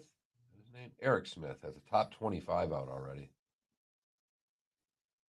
And while it's all the usual suspects for the most part, he does have Utah 6, BYU 9, and NC State 10. Utah, BYU, And NC State in the top 10. Well, everybody was all over at the NC State wagon last year, and that didn't necessarily come to be.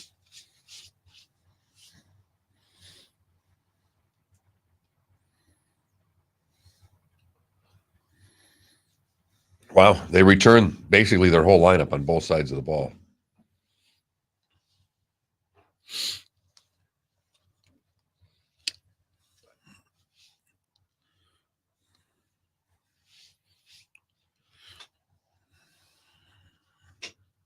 I voted for the F1 in Miami over the Derby because it's the first one ever. That was the tiebreaker for me. But man, because I'm with you, Mark, I would love to do a Derby. Golly. My best friend went to one. Didn't John do the infield one year? Yeah.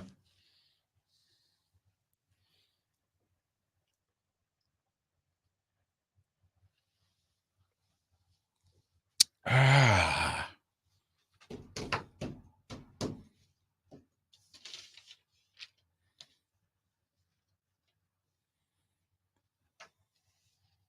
They still have Watkins Glen, yes.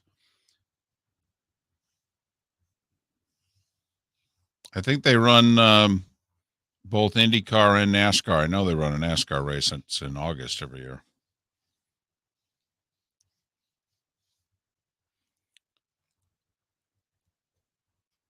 It's pretty cool.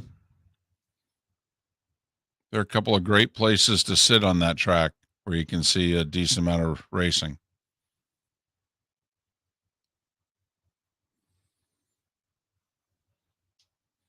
It's in the Western Finger Lakes region. It's pretty. Especially that time of year.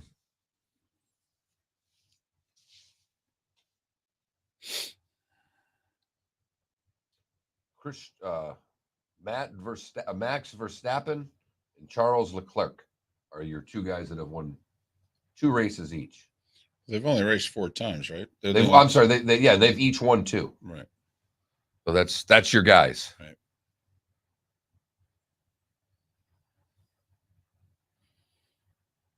All right. And everybody's asking what's wrong with Lewis Hamilton.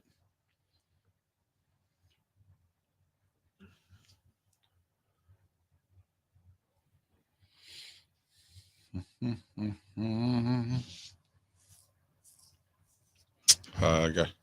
do you want to do here? It's the last segment for a while. No, I know. Do we want to do? Is there anything that you've seen out of the? I mean, other than they want to try to transfer portals, anything in the college meetings you want to talk about? Any college football that just? No, I mean the Texas Sarkisian was. Yeah. Everybody adapt was asking, or die. Everybody was asking about the SEC, and he kept trying to talk about, we're still in the Big 12. Well, we talked about F1. Can we talk about the Derby? Or No. Okay. No. You know what I'll do sometimes when I'm running back from the bathroom? I have to make that hard left to turn. I'll sprint, and then I'll stop, and I'll go like this.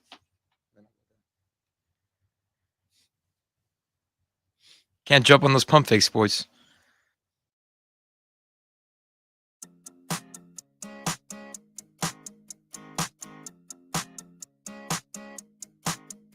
You're listening to Miller and Moulton, exclusively on the Florida Sports Network. 21 minutes past the hour. Miller and Moulton, the Florida Sports Network. The Florida Sports Network. Go to floridasportsnetwork.com, FL Sports Network on Twitter, or that Mark Miller, the David Moulton on Twitter, and vote in our poll question. If you could attend one race this weekend, which one would it be? The F1 in Miami or the Derby? And yes, we left the NASCAR race off. We were just, thinking huge events. The Derby is the Derby, and this F1 race in Miami is pretty special. Although they are doing it up on the NASCAR, old school cars and all, or at least paint jobs. So, very quickly about NASCAR, a lot of people commenting that the new car and the tire restrictions, that's the best Dover race last weekend that's been had in Dover in a long time. And they really think that this new car and some of the rules changes has made a real positive impact in the sport. The other thing that, having watched the race, is that they can take a little more damage. They're talking just when they're rubbing the wall once in a while, it's not the effect that it had on other cars, that this car bounces back pretty quickly, and was the case at Dover. There's never a wrong time to write a college football article or talk college football. But Eric Smith from the USA Today yesterday published his top 25 for the upcoming season. Oh, wow. Bless his heart. Wow. And he was really feeling it, huh? And not just a top 25. I mean, he's got a paragraph under each team. Well, sure. You got to fill space there. And you got to justify it, right? Shocking development that he has Alabama ranked number 1. What? I know, crazy. Please, I was going through the potential SEC on CBS schedule yesterday, trying to figure out, okay, what 5 Bama games are we doing? For those that don't know, that's the maximum number that you're allowed to do during the regular season. Auburn, obviously. Tennessee. Well, you have to just leave it open. I mean, LSU is at A&M the same day. And I think Auburn's going to finish last in the West. And so do you if Alabama's 11-0 and number 1, and their spot in the playoff is considered secure, okay, going into the Iron Bowl against a 4-7 Auburn team, I mean, you really showing the game? I don't know. Because I think that could be the case. Tennessee, A&M, LSU, and an other. I don't think we're getting the Tennessee game this year. Thank goodness. I don't think Is there so. actually a good game on that weekend that they can pass that one up for? Let's see. I got it here. What are we past? But just quickly while you're looking, Alabama, Georgia, wait for it. Ohio State and Oklahoma round out the top 4. What? I know. Clemson all the way back at number 5. But the bottom half of this guy's top 10 is a little interesting. Utah, number 6. Okay. Michigan, number 7. And I know they went to the playoff last year. They lost 2 big members of that defense. They lost both coordinators. Mm-hmm. I think that's a big deal. I would agree. A&M 8th. The last 2 of the top 10. Brigham Young at 9 and North Carolina State at 10.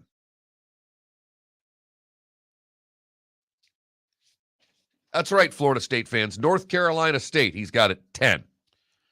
Well, there was a lot of Wolfpack chatter heading into last season, which didn't necessarily come to fruition. No, but they bring just about everybody back. Right. And after all, it's the ACC. Someone else has to be decent. You would think. North Carolina's going to take a step back with Howell gone. Pitt's going to take a step back.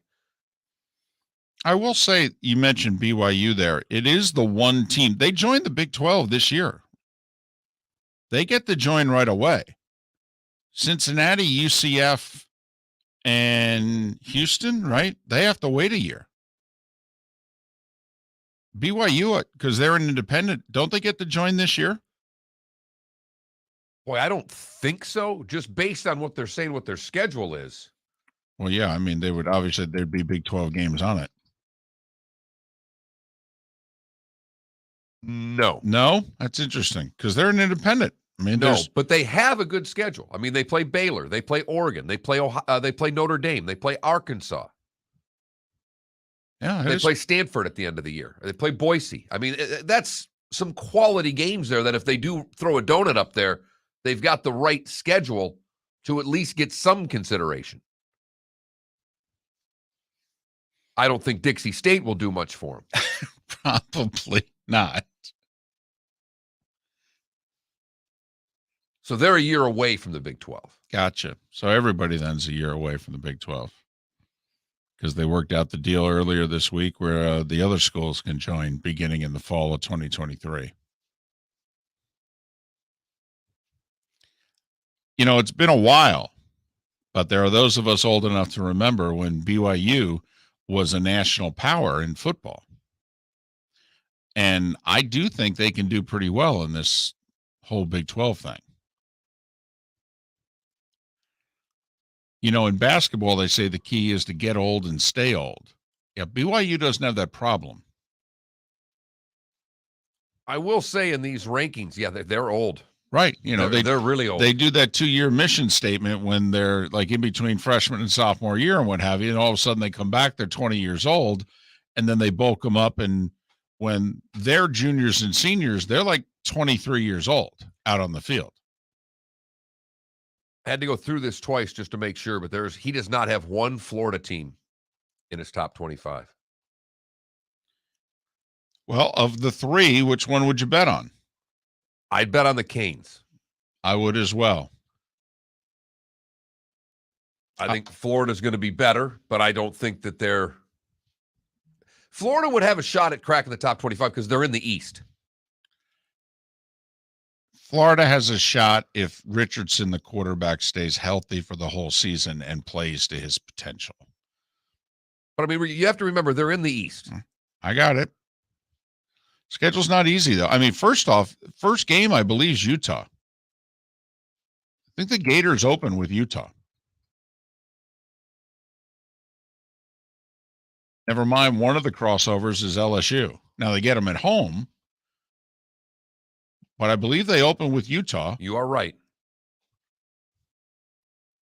And in mid-October there, they got to host LSU. And they play SEC, Utah, and then Kentucky. Right. Oh, yeah, getting right to it. Boy, I feel badly. They do get, Utah's a nice get at home. By the way, your other non-conference games you'll get this year are USF and Eastern Washington. USF going to allow that game to be televised, or is it going to get in the way of potentially people seeing what they do and could affect future game plans? Oof. For those that don't know, South Florida didn't allow any coverage of their spring game. Didn't want anything to get out. Man, that was a bad look. Yeah, that's just, come on. That's even worse than Michigan State not giving the depth charts for teams. I mean, not putting the spring game on TV because people think they're going to get film on South Florida. This just in, no one wants film on them. Well, I mean, okay. How much of an disadvantage do you really think this is going to cause? Come on now. You do know we have all of last year's games on tape, right? I mean, same coordinator, same head coach. What, you're doing it backwards this year? No, I don't think so. How about this? You worry about getting better players. And you know my feeling about not providing rosters and what have you. It's a joke. Oh, I wouldn't do the game.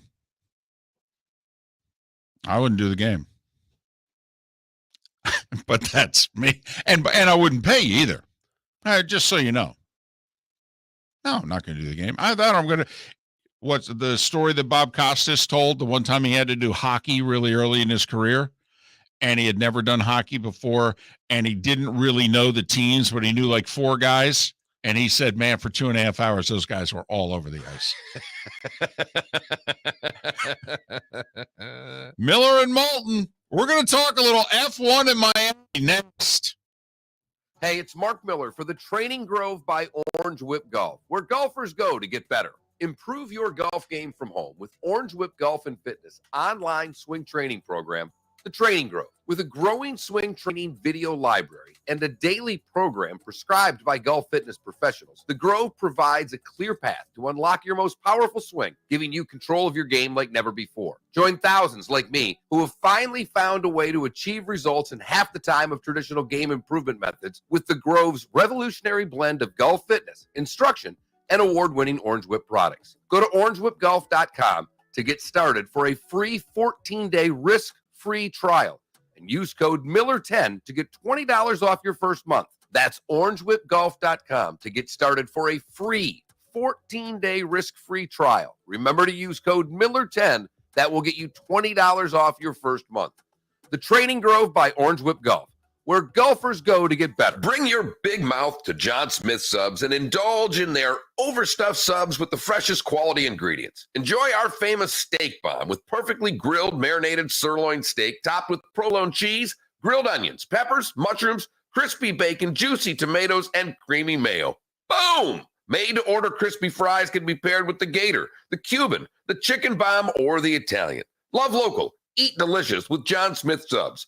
Find a John Smith Subs location near you today. David Moulton for Napa, Napa Auto Parts, and Napa Filters. Insist on Napa filters for your vehicles, or if you're a do-it-yourselfer, only buy Napa filters. Napa has a filter for almost anything on earth that moves, whether it's motorcycles, foreign and domestic cars, vans, SUVs, earth-moving equipment. You get the idea. Napa Auto Parts, Napa filters. Insist on them for your vehicles, or if you're a do-it-yourselfer, only buy Napa filters.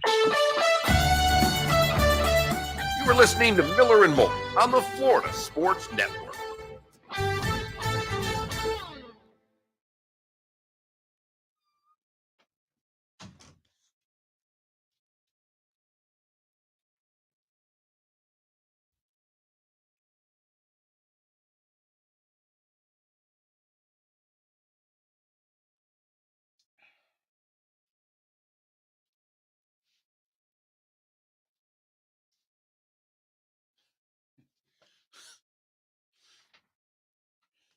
Oh, it's Adele's birthday, huh?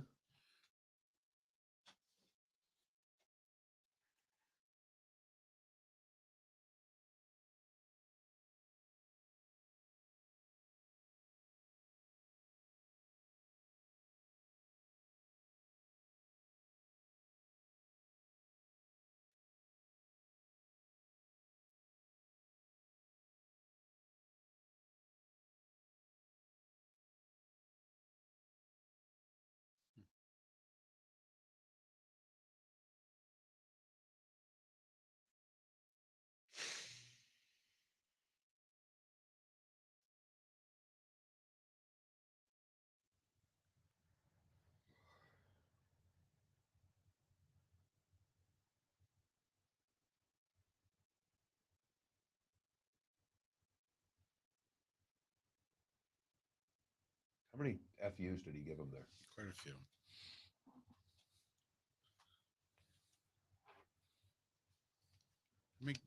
Look at that.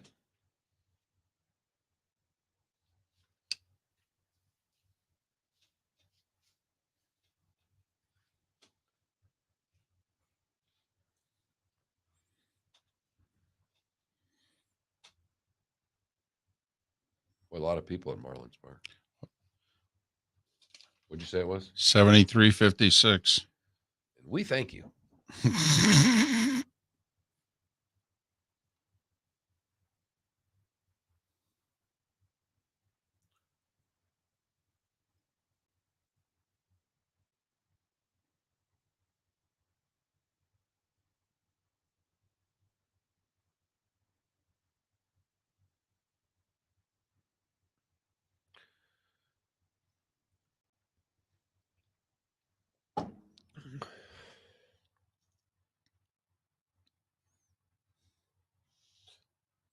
Oh, that's cool.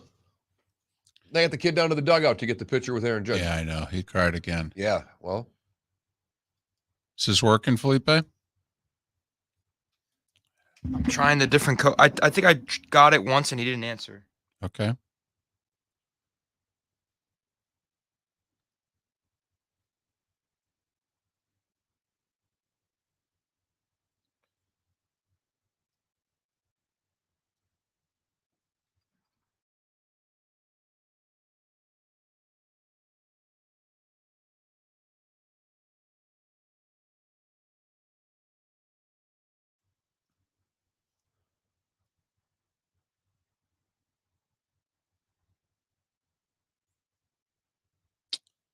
I have to do something else. Are you getting it to ring? and he's just not answering.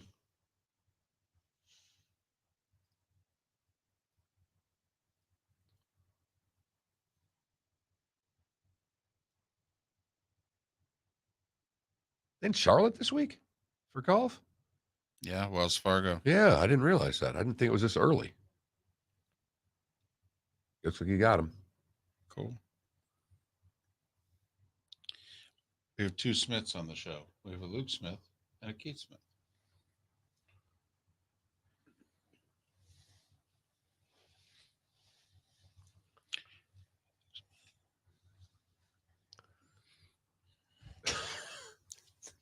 For the win, the USA Today site, I guess Boone got ejected.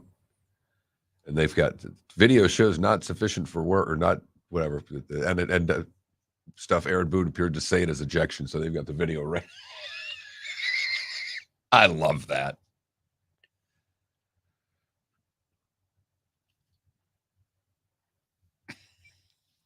He's on hold.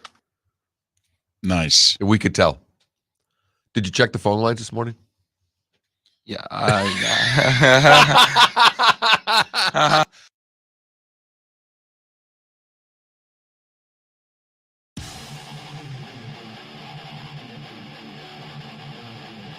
You're listening to Miller and Moulton, exclusively on the Florida Sports Network. Miller and Moulton having a good time on this Cinco de Mayo, the first Thursday of May. Thanks so much for being with us here on the Florida Sports Network. Our poll question, a couple big events this weekend. You had your druthers. Which one would you go to, the Kentucky Derby or the F1 race in Miami?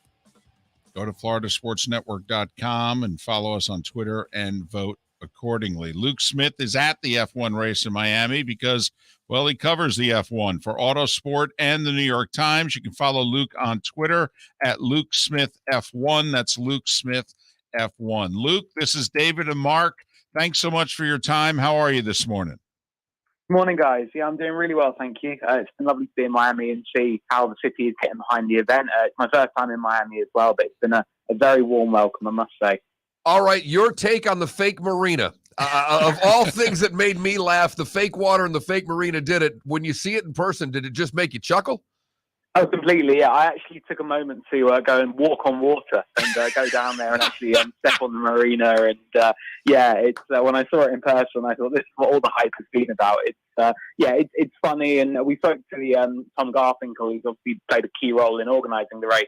And he said that actually, like, seeing all of the memes and jokes on social media, it's actually been quite a nice thing to see. It sort of generated more and more hype around it. But yeah, it's a bit silly, it's a bit out there, but I mean, it's still pretty cool. All right. Over the last 3 months, was there a buzz in Europe and elsewhere about this? Because clearly there was a buzz in Florida about this. There's a buzz about F1 in the States in the last 12, 18 months. Was this something that is looked forward to, or is this more of a curiosity? No, I think this is definitely something that's looked forward to. I think it's probably the most anticipated and most hyped race of the entire season. There's 23 races in F1 this year, but I don't think anything is quite looked forward to as much as Miami. There's always interest when there's a new race on the calendar, and people are, as you say, sort of a curiosity to see, okay, what's this place like and what's it going to be like. But with Miami, I think everyone knew it was going to be it was going to be big. It was going to be something completely different to anything we've seen before. And I think everyone's been just so excited to get to Miami. And going to the track yesterday, and we did a great tour of the campus and went around the Hard Rock Stadium and went on the circuit itself. And honestly, I think it absolutely has lived up to every expectation and surpassed it so far. And it's only Wednesday. We've not seen any cars on track or anything yet. But I think the hype is definitely being justified from what I've seen so far. All right, Luke, when we get cars on the course, what do you think they will make of this course? I know there's been a lot of talk that there's no elevation on the course, that has bothered some. Your estimation of how this course is going to be recepted by the drivers? I think they're going to find it really challenging, actually. So we went yesterday on the circuit. We stood on some flatbed trucks that took us around for a tour. and that there is actually a very little bit of elevation, I think, towards the final bit of the lap, and it's a really, really tight section. I think it's this incredible mix of, you've got really fast sections, you've got these massive straights where they're going to be hitting some pretty high top speeds, and then they come down to these really, really tight corners, and I think it's going to be challenging. If they make mistakes, they're going to pay the price. They're going to crash. I think it's not going to be easy, I think, for them to keep on the limit and keep their concentration the whole way around. And I think in terms of overtaking, I think that the drivers are going to know there's going to be a good few spots where they can try and get past. So I think that from sort of the early feedback and sort of early signs, I think it's going to be a really challenging lap for them and really exciting. We're talking about the F1 race in Miami with Luke Smith, who covers F1 for Autosport and the New York Times. Follow Luke on Twitter, Luke Smith F1, Luke Smith F1. Is there any other circuit like this? I mean, every F1 race that I see, it seems as if you are going to a, ready-made racetrack, not one that's now created in a parking lot. Is there any other race course like this on the circuit?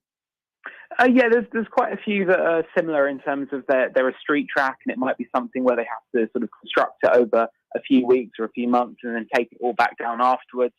Singapore is an example. In Azerbaijan, in Baku as well, it's the city streets, but it's not quite a parking lot or anything like that. It's not the kind of thing where they do like they have here, and just sort of taking a campus and basically build a track within the campus. So it is incredible, and it's going to be the kind of thing that is temporary. So they'll take down a lot of the infrastructure after the race. Obviously, when the Dolphins are playing, they need they need those parking lots. They need places to be people to come do their tailgating and things like that.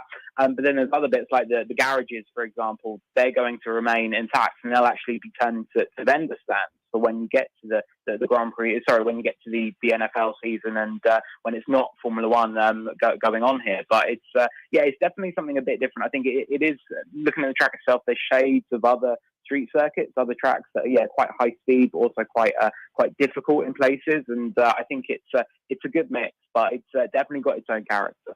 All right, those that follow F1, and we're not F1 guys, but there's not often a lot of passing. You've mentioned long straightaways with a lot of speed. Is this course set up to have more passing than a normal course? Yeah, I would say so. I think that you've got those, two really long straights, and we've seen a couple of times this season already. The last race in Italy, the track had this massive, massive straight, and there was quite a lot of overtaking. The drivers were able to sort of tuck in behind the car in front and get a slingshot and basically use that slipstream and quicker top speed to fly past. I'm hoping that's going to be the same thing here. I think there's other bits of the track where you're maybe not going to see so much overtaking because it is so tight, but that's going to be the kind of point where basically you want to just sit behind the guy in front, see if he makes any mistakes, and then try to get him on the next straight. But I'd be quietly optimistic going to see some good amount of passing on this track. Luke, when did the states become important to F1? Because I'm in my mid 50s, and maybe this was just my attitude, but I thought that F1, much like major European soccer, was kind of looked at the states kind of like, listen, if you guys don't get us, we don't really care. We're a big deal. We're a bigger deal than you think. We don't really need you. Was I wrong? When did the success, but next year F1's going to 3 races here in America. When did this become important to F1, or has it always been and I was wrong?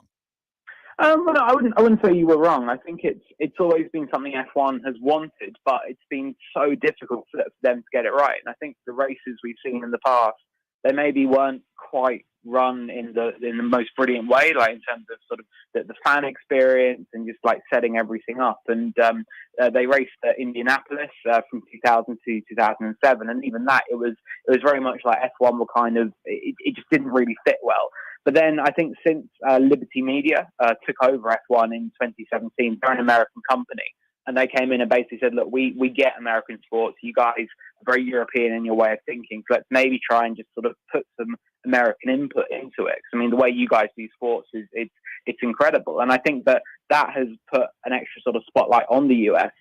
And now we've seen the fans have really gotten on board with it. In Austin last year for the United States Grand Prix, there were 400,000 people attended over 3-4 days, which is an incredible figure. I think one of, if not the highest attendance in F1 history.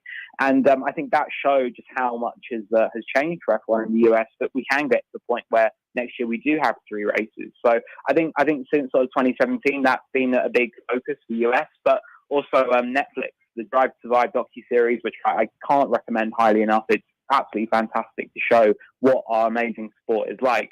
I think that also really struck a chord with the US audience, and it kind of showed to US fans, look, it's not just cars going around in circles, not just this European series that just stays in Europe. It showed what the drives were like, the personalities, and I think that's really helped F1 crack the United States. Timing is everything. The pandemic going on and that docuseries, you're absolutely right. A lot of people tuned in and changed the perspective of F1 in this country. All right, we've had 4 races. We've had 2 guys win each.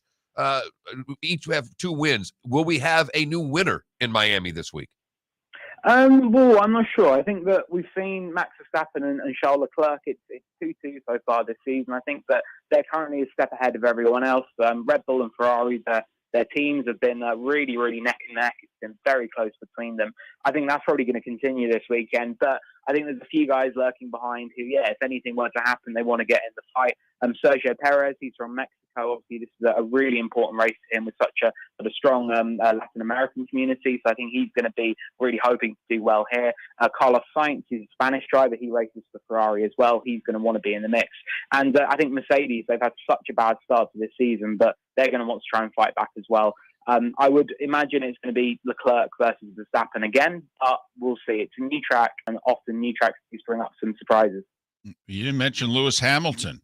People lost the title by a point last year, but, people are already writing him off this year.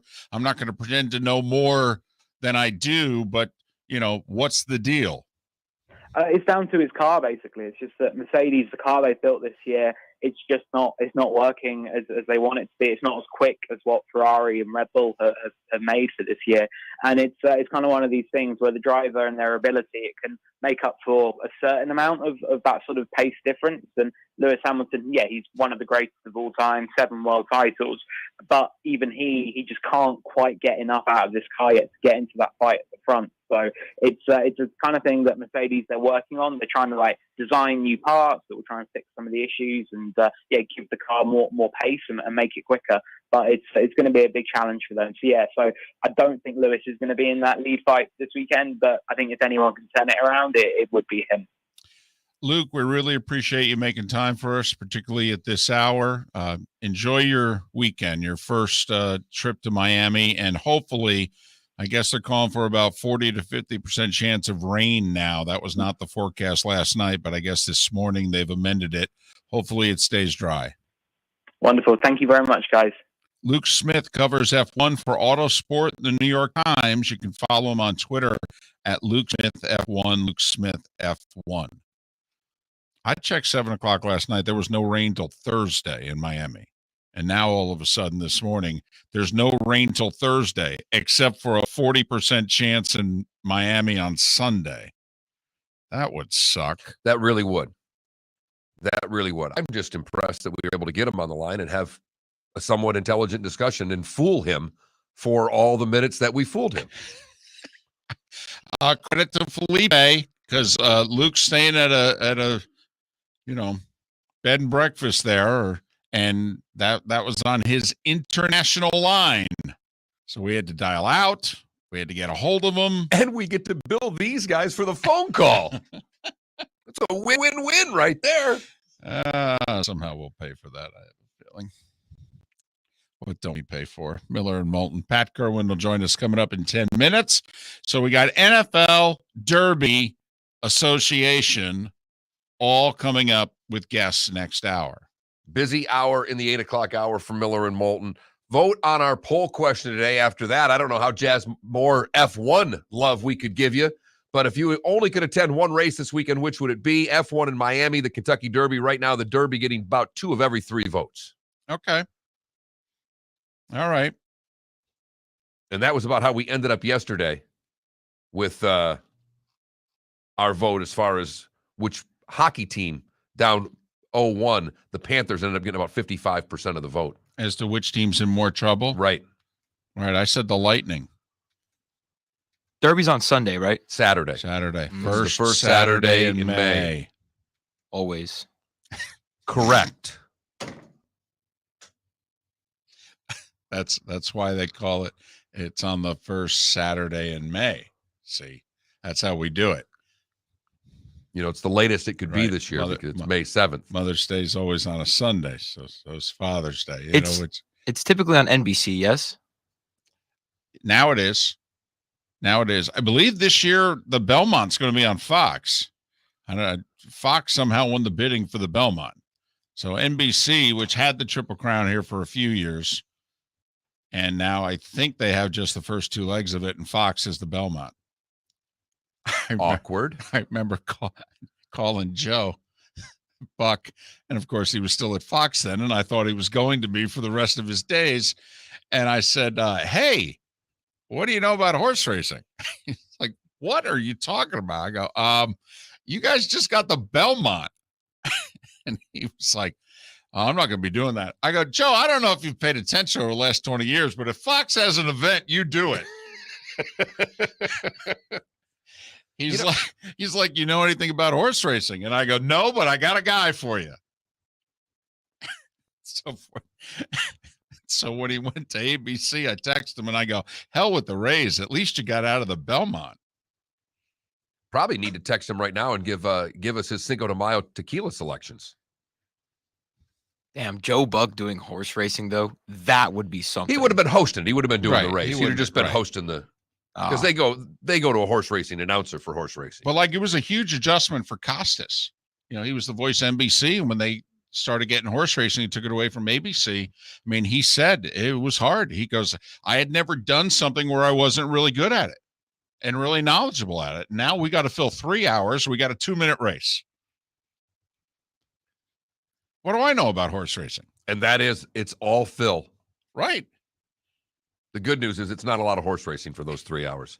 Miller and Moulton. Pat Kirwan coming up on the other side. We thank you so much for listening right here on the Florida Sports Network. Hey, it's Mark Miller for the Training Grove by Orange Whip Golf, where golfers go to get better. Improve your golf game from home with Orange Whip Golf and Fitness online swing training program, The Training Grove. With a growing swing training video library and a daily program prescribed by golf fitness professionals, The Grove provides a clear path to unlock your most powerful swing, giving you control of your game like never before. Join thousands like me who have finally found a way to achieve results in half the time of traditional game improvement methods with The Grove's revolutionary blend of golf fitness, instruction, and award-winning Orange Whip products. Go to orangewhipgolf.com to get started for a free 14-day risk-free trial and use code Miller10 to get $20 off your first month. That's orangewhipgolf.com to get started for a free 14-day risk-free trial. Remember to use code Miller10. That will get you $20 off your first month.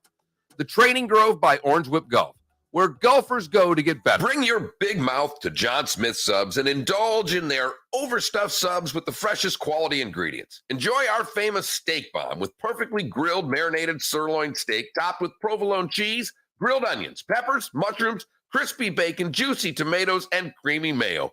Boom! Made-to-order crispy fries can be paired with the Gator, the Cuban, the chicken bomb, or the Italian. Love local. Eat delicious with John Smith Subs. Find a John Smith Subs location near you today. David Moulton for Napa, Napa Auto Parts, and Napa Filters. Insist on Napa filters for your vehicles, or if you're a do-it-yourselfer, only buy Napa filters. Napa has a filter for almost anything on earth that moves, whether it's motorcycles, foreign and domestic cars, vans, SUVs, earth-moving equipment. You get the idea. Napa Auto Parts, Napa filters. Insist on them for your vehicles, or if you're do-it-yourselfer, only buy Napa filters. Hey, it's Mark Miller for the Training Grove by Orange Whip Golf, where golfers go to get better. Improve your golf game from home with Orange Whip Golf and Fitness online swing training program, The Training Grove. With a growing swing training video library and a daily program prescribed by golf fitness professionals, The Grove provides a clear path to unlock your most powerful swing, giving you control of your game like never before. Join thousands like me who have finally found a way to achieve results in half the time of traditional game improvement methods with The Grove's revolutionary blend of golf fitness, instruction, and award-winning Orange Whip products. Go to orangewhipgolf.com to get started for a free 14-day risk-free trial and use code Miller10 to get $20 off your first month. That's orangewhipgolf.com to get started for a free 14-day risk-free trial. Remember to use code Miller10. That will get you $20 off your first month. The Training Grove by Orange Whip Golf, where golfers go to get better. You are listening to Miller and Moulton on the Florida Sports Network.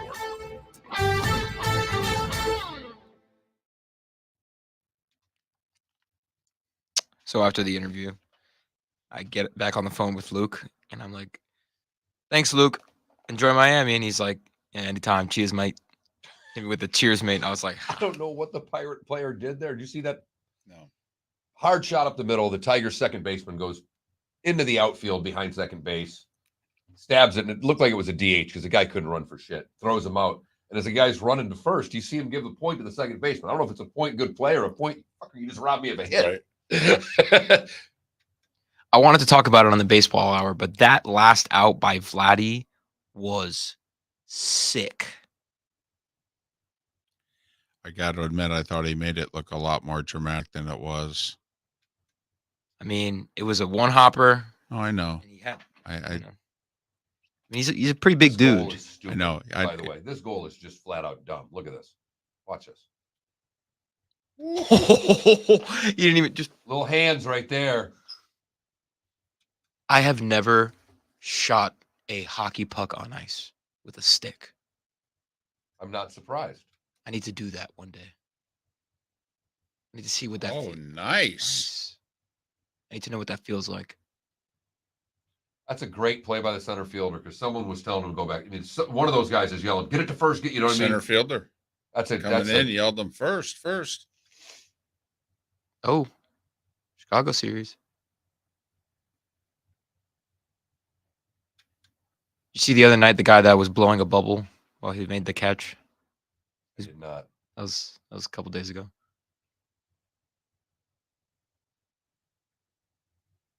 Oh, What a save! It's funny. And that's 'cause a real snatcher too. from far away. You know how sometimes they Yeah, butterfly they do this the puck crap. I the hate puck kind of that. finds the glove and then they do that. That's a snatcher. and she made the catch. This leaves. Hello. Oh jeez. Oh god. We had a dog with 2 vaginas. We named it Snatches. Oh. Yep. All right. You know, when his first special came on, it was on HBO, and it would put me to sleep because it was late at night. And I had to watch it like 3 times to get it. But I mean, the first time, because I was laughing at jokes. He's on 4 jokes after the joke, and you're just like, what did he just do?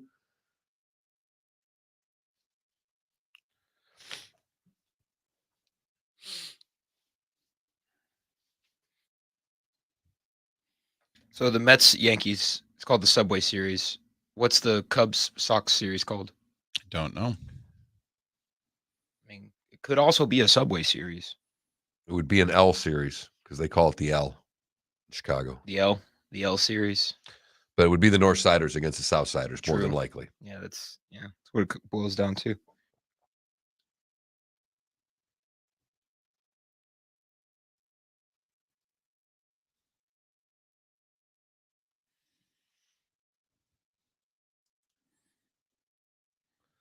Sonny, what I should do is let you come down here and let Felipe skate and let you just take him out at the blue line one time. Let's do it.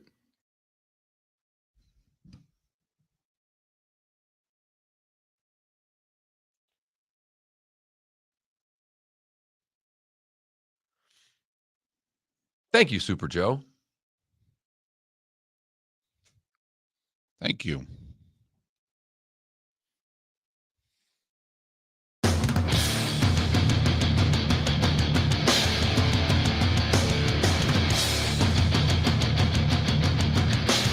listening to Miller and Moulton, exclusively on the Florida Sports Network. And now, here's Mark Miller and David Moulton. It is the final hour of Miller and Moulton for those of you in Lake City and surrounding areas, Tampa, St. Pete, Port Charlotte, and Venice. If you're in the 239, you know we are just halfway home. Miller and Moulton here on the Florida Sports Network. Kurt Becker to join us in about 20 minutes to preview this Saturday's Kentucky Derby. Keith Smith to join us in about 40 minutes to discuss some of the NBA playoffs and also Ben Simmons news from yesterday. That was quite significant. But Pat Kirwan's kind enough to join us once again, a day earlier than normal. Moving the chains weekday afternoons on NFL radio. Pat Kirwan's appearances are brought to us courtesy of Pinchers. From Tampa to Key West and a dozen plus locations in between. Pinchers, because you can't fake fresh. How are you this Thursday, Cinco de Mayo? I'm doing fine, and still reviewing the draft and kind of switching gears as well to looking at who would I scout this summer on these rosters. The 5th, 6th, and 7th round picks, you got to make sure that you see them all summer in case they try to slip them through the practice squad, especially if you had a high grade on them. And then where the teams have surplus of players that you know they're not going to keep them all. So just dabbling in that a little bit. Because people are going to start asking, hey, where do we find a running back? You know, those kind of things. And teams that have 6 running backs on their roster, usually the 4th guy is vulnerable, especially if he's making a little money. So just that kind of stuff. Nothing big, just that.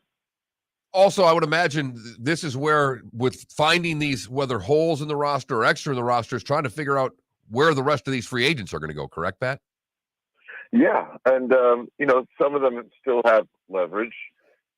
Jarvis Landry, I think, he may not be able to get $20 million, but he should be able to get a decent deal. Tyrann Mathieu's deal kind of indicates that there's still some money out there. Maybe not the most money, but more than people would think. And then I had that list of 60 free agents that I really put together like April 1st, and there's 45 of those guys still left. The mini camps and the OTAs, they're going to be nightly meetings literally every day, reviewing the guys, and they'll start cutting guys they know shouldn't be in camp. And I'll say this, the guys that are going to get cut first, the guys that are always on the ground. You go out to practice in shorts and helmets, anything like that, and you're constantly telling some undrafted kid or a late round pick, get off the ground. You basically decide, let's get him out of here before he gets a good player hurt. You mentioned Tyrann Mathieu signing with the Saints. Pat, we've been pointing out for a while now, they're not backing down from the Bucs. They don't think that they're in a rebuild at all. They think they have a championship defense and that Michael Thomas and Jameis Winston both were hurt for large portions of last year. And they think it's still their division, especially since they've swept the Bucs the last 2 regular seasons. When you look at the Saints, do you see a viable division contender and a viable, NFC championship type team? Well, 2 questions there. Do I see him as a contender? Yes. Mickey Loomis just won't put a team on the field that he doesn't think can contend. He's pretty aggressive in that area. Super Bowl contender? No, because you're pushing Jameis over the line that I think he can get to, in my opinion. I think, Jameis might throw for a bunch of yards, and I think he could win more games than they lose. But I don't think at the end of the day, when we get down to late December, January games, that he's going to be one of the big-time quarterbacks. When you look at the Bills right now and you're going through those free agents, are there still holes? I mean, they seem to be, right now, to me, the most complete AFC team. Are there holes on that roster that they still need to fill? Not holes. I think they are, Mark, your point is they're solid starters. The backups are quality players. There's room for some of these rookies. And then they have Brandon Beane, who's, if there's a hole, they would fill it quickly with all the veterans that are out there. You call a veteran and say, hey, I'm Brandon Beane. We'd like to bring you to Buffalo. And it's August 10th or something. You're jumping on a plane as fast as possible because they're a good team. And you can make some money in the postseason. But I see them as pretty complete right now. Again, they're a team that's not going to have to cut guys to make the roster safe, but they might get an injury or two. They would act pretty quickly to grab a veteran. And I think, it's hard for some teams to call those veterans. Jarvis Landry has an example. Hey, would you like to come here? Yeah, there's great enthusiasm for the Jets, but I think everybody, as an example, looks at them and says 2 years from now, the Buffalo Bills do not have to sell the opportunity that exists in Buffalo. Pat, you mentioned something earlier about already starting to look at teams' training camp rosters and figuring out who could be a guy that teams are going to try to sneak through on the practice squad. If you're the GM of a team that just had a top 10 pick in the draft, couldn't I almost make the case that, if you wanted to, you could trade away your 6th and 7th round picks because you're going to be grabbing good teams, 5th, 6th, and 7th round picks off of the waiver wire, if you will. The Ravens just drafted 37 guys. They can't all make the team. If you're running the Giants or the Lions or something like that, you could have a field day on cut down day, couldn't you? Just taking good organizations, 5th, 6th, and 7th round picks that they're trying to sneak through and just grab them and go, well, hell, this is better than we got. Yes, I agree with that. And you used the right team to talk about. So they had a nice little running back in the 6th round, Tyler Batty. They would look at that group.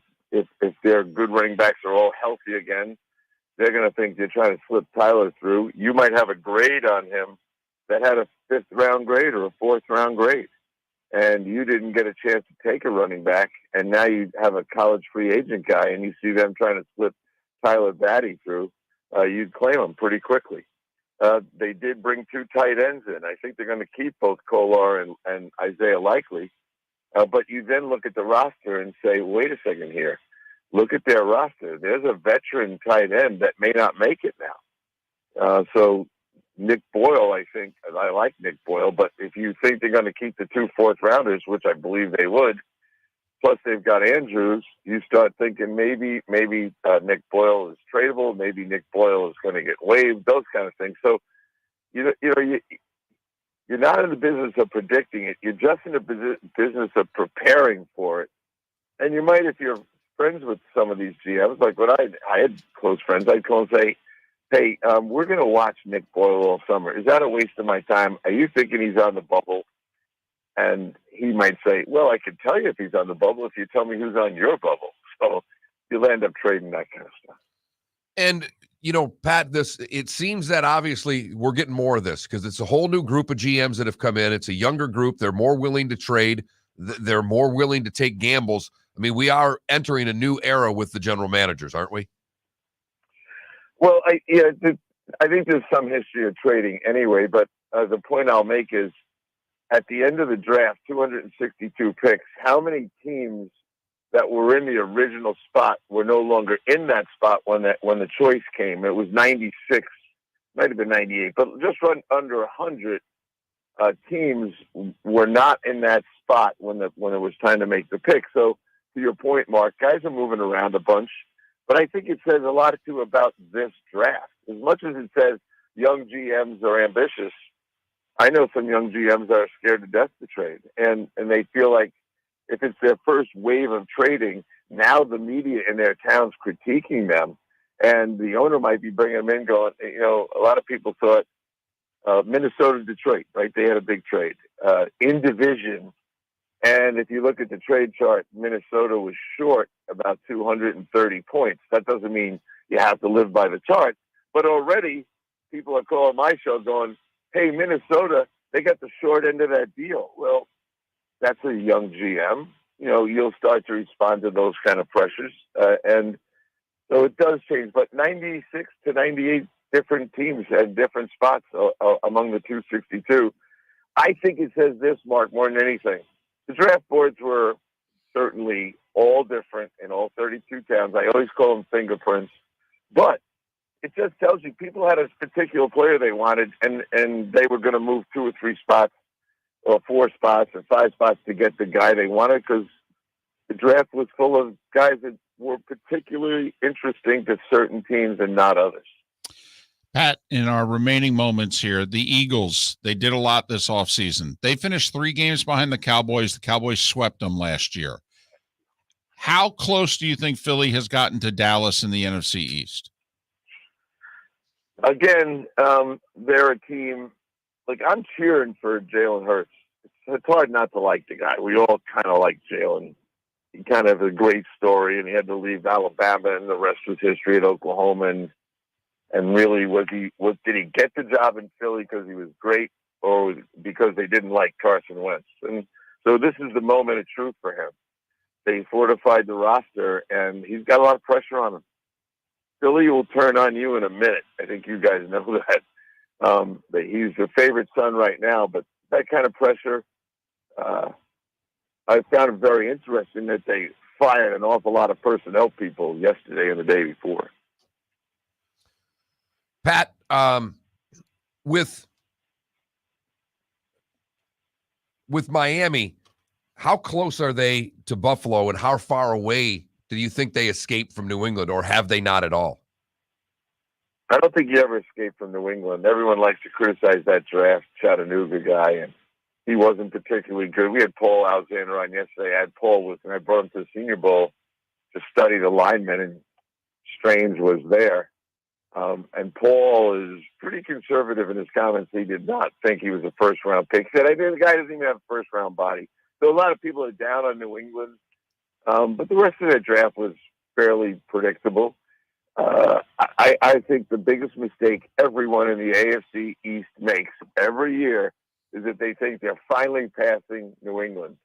And then New England reminds them, maybe not head-to-head all the time, but when it comes right down to the final record, you never really get away from Belichick. So I don't think Miami's gotten away from him. A nice-looking football team. Shuffle the deck in the offensive line, reconfigure it to the way it might be the best 5 on the field, and some guys might switch positions. But ultimately, Tua's got to have to figure out how to handle a Belichick defense when it counts most, which would probably be a postseason game. He's Pat Kirwan, moving the chains weekday afternoons on NFL radio, and he joined us once again courtesy of Pinchers. From Tampa to Key West and a dozen locations in between. Pinchers, because you can't fake fresh. Pat, thanks for everything this week. Enjoy the rest of your week and weekend. Take care, my friends. Have a good weekend. Pat Kirwan joining us once again here on Miller and Moulton. I'm curious, just Dolphins, Eagles, Saints, teams like that. Have they closed the gap? And if so, by how much? Hey, it's Mark Miller for the Training Grove by Orange Whip Golf, where golfers go to get better. Improve your golf game from home with Orange Whip Golf and Fitness online swing training program, The Training Grove. With a growing swing training video library and a daily program prescribed by golf fitness professionals, The Grove provides a clear path to unlock your most powerful swing, giving you control of your game like never before. Join thousands like me who have finally found a way to achieve results in half the time of traditional game improvement methods with The Grove's revolutionary blend of golf fitness, instruction, and award-winning Orange Whip products. Go to orangewhipgolf.com to get started for a free 14-day risk-free trial and use code Miller10 to get $20 off your first month. That's orangewhipgolf.com to get started for a free 14-day risk-free trial. Remember to use code Miller10. That will get you $20 off your first month. The Training Grove by Orange Whip Golf, where golfers go to get better. David Moulton for Napa Auto Parts, and Napa Filters. Insist on Napa Filters for your vehicles, or if you're a do-it-yourselfer, only buy Napa Filters. Napa has a filter for almost anything on earth that moves, whether it's motorcycles, foreign and domestic cars, vans, SUVs, earth-moving equipment. You get the idea. Napa Auto Parts, Napa Filters. Insist on them for your vehicles, or if you're do-it-yourselfer, only buy Napa Filters. Bring your big mouth to John Smith Subs and indulge in their overstuffed subs with the freshest quality ingredients. Enjoy our famous steak bomb with perfectly grilled marinated sirloin steak topped with provolone cheese, grilled onions, peppers, mushrooms, crispy bacon, juicy tomatoes, and creamy mayo. Boom! Made-to-order crispy fries can be paired with the Gator, the Cuban, the chicken bomb, or the Italian. Love local. Eat delicious with John Smith Subs. Find a John Smith Subs location near you today. You are listening to Miller and Moulton on the Florida Sports Network.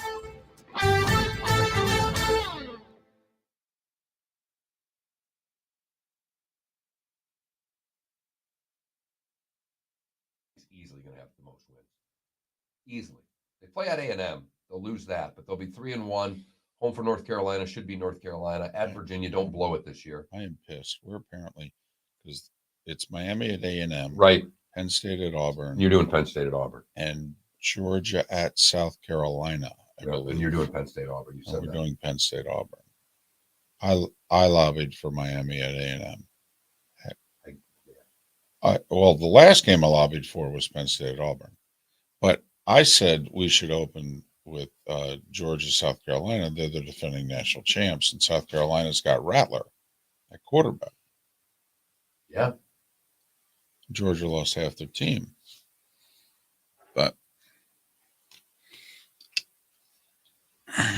you know, I always laugh. Someone on this computer must do something. I mean, there must have been a dentist in here because, you know, the ads that come up. All my ads on FB Schedule have been for dental equipment today. I'm like, how did that find me? Here's why does the developing world have to follow us? If we're going all electric, why does the developing world have to follow? Can't we just do our own thing? We're kind of a big economy, right?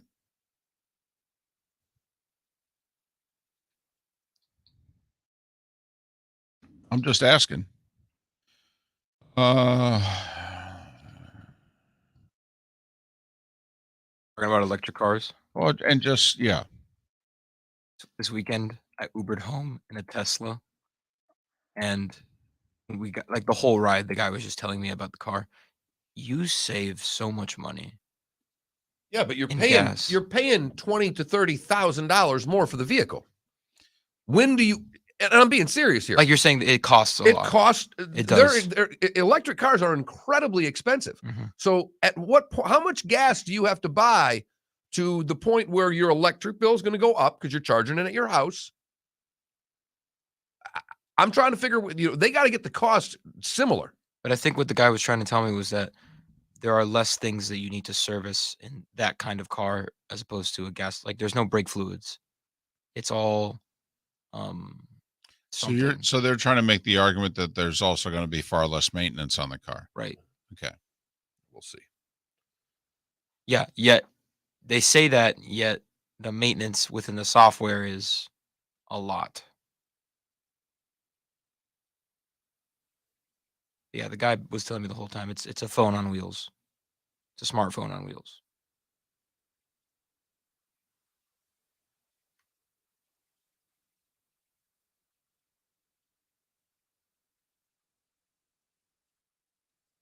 Many areas are ditching windmills. Well, that's good to know.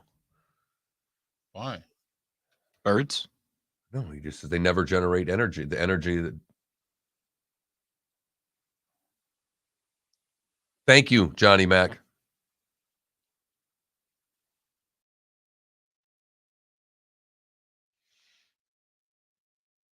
Hey, KW, I'd want to be as green as human. I mean, like one of the things I was looking at the F1. One of the two big drivers were the F1 underwater. F1 Miami first F1 race underwater, trying to get the climate thing going. Hey. Oh yeah, I get it now.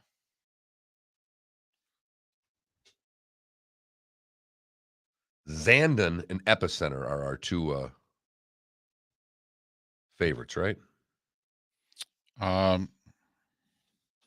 Yeah, Zandon, not Xander, Zandon. I don't know how Shoffley got into the. Yeah, really.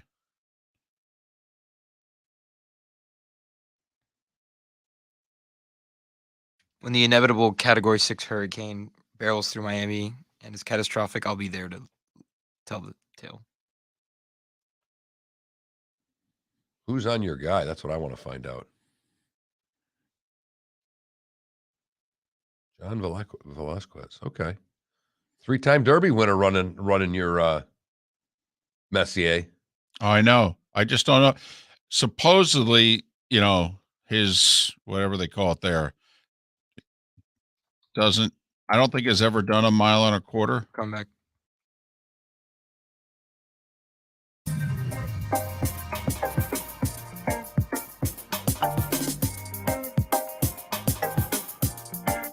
Welcome back to Miller and Moulton, only on the Florida Sports Network. It's 21 minutes past the hour. Miller and Moulton, the Florida Sports Network. Keith Smith will join us. Talk a little NBA in 20 minutes. Kurt Becker is kind enough to join us once again. Horse Racing Radio Network. Follow Kurt on Twitter at Becker Trackside. Becker Trackside. Kurt, it's David and Mark.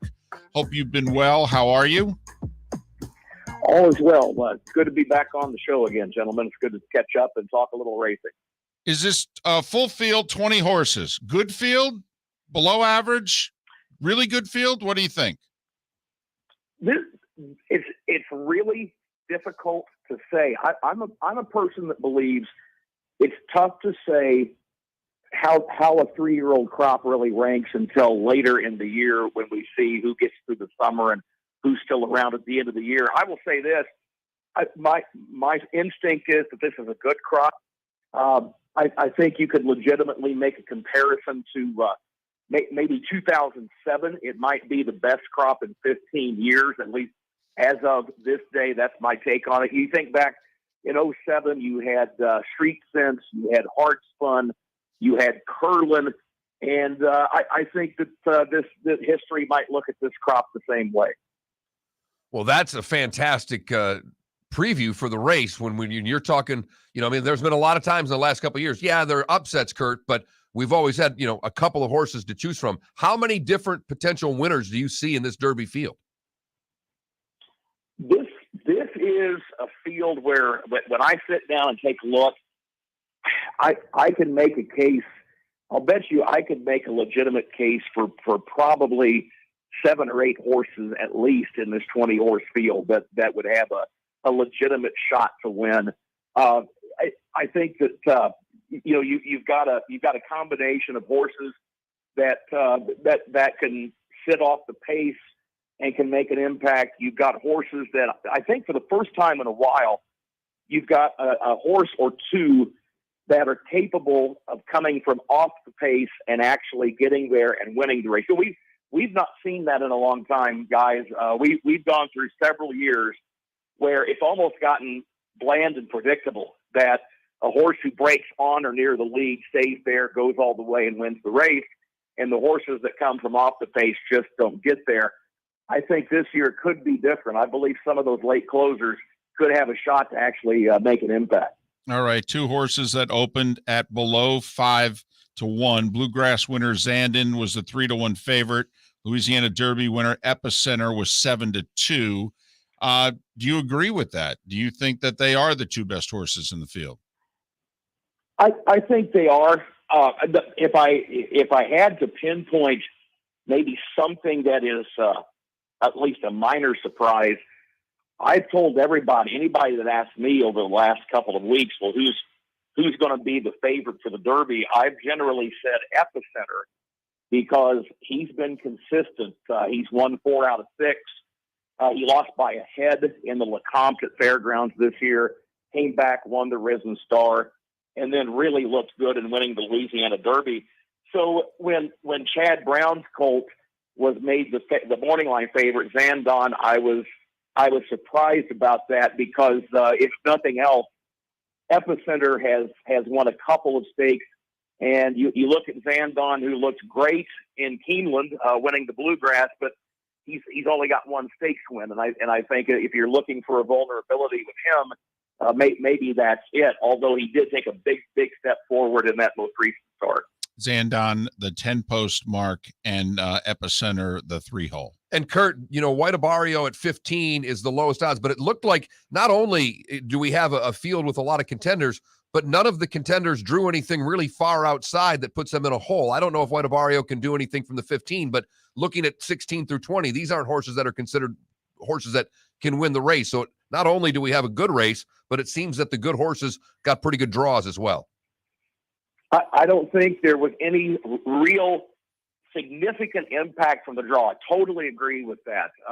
The draw is always interesting. I was reading the other day where 40 years ago, and I'm dating myself here, but Gato del Sol pulled a big upset in the race. He had not really overwhelmed anybody. He hadn't won a race all year, and he drew the 19 hole. And back at that time, Churchill had an outdoor ceremony under a tent when they would do the draw. And Arthur Hancock III, the co-breeder and co-owner, when Gato del Sol drew the 19 hole, Arthur got so frustrated, he reared back and he kicked one of the support poles holding up the tent and broke a toe. And then Gato del Sol ends up pulling like a 20-1 upset that day. But no, guys, I agree. And I think the other key about the draw, it seems like a lot of your speed horses, the early speed all drew around post position 3 to post position 8. Maybe the biggest outcome from the draw is Epicenter. He drew post position 3, and he's a horse who can either go right to the lead or sit back off the lead.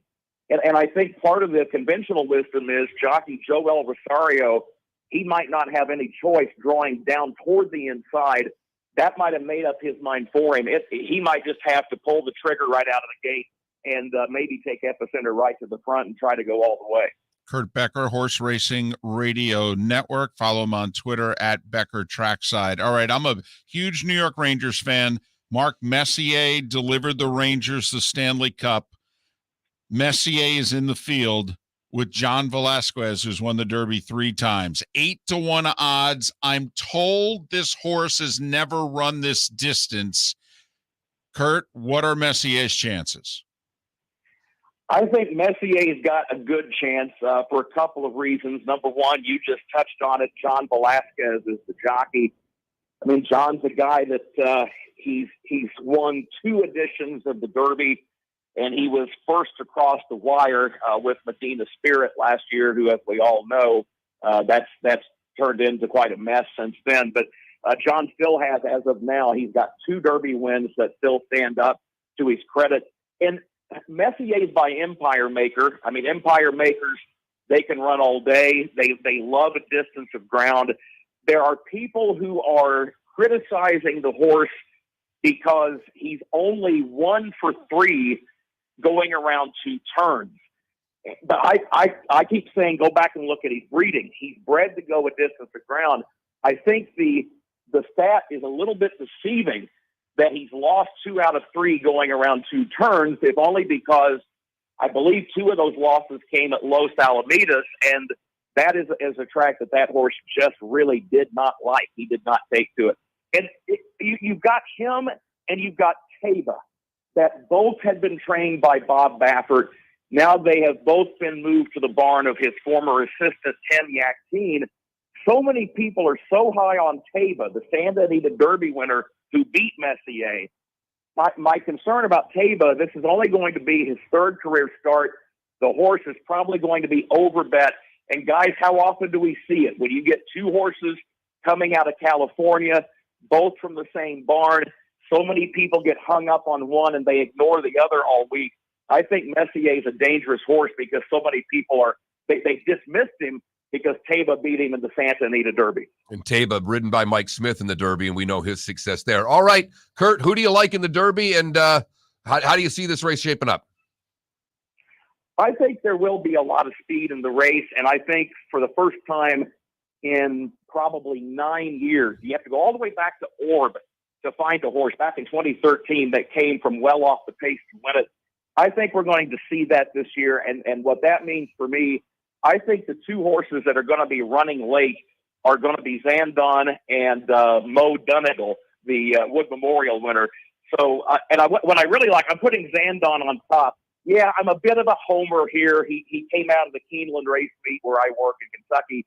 But what I like about Zandon, he got a tough trip. He got beat and bounced around turning for home. He bounced off a horse to the left. He bounced off a horse to the right as he was trying to work his way through traffic.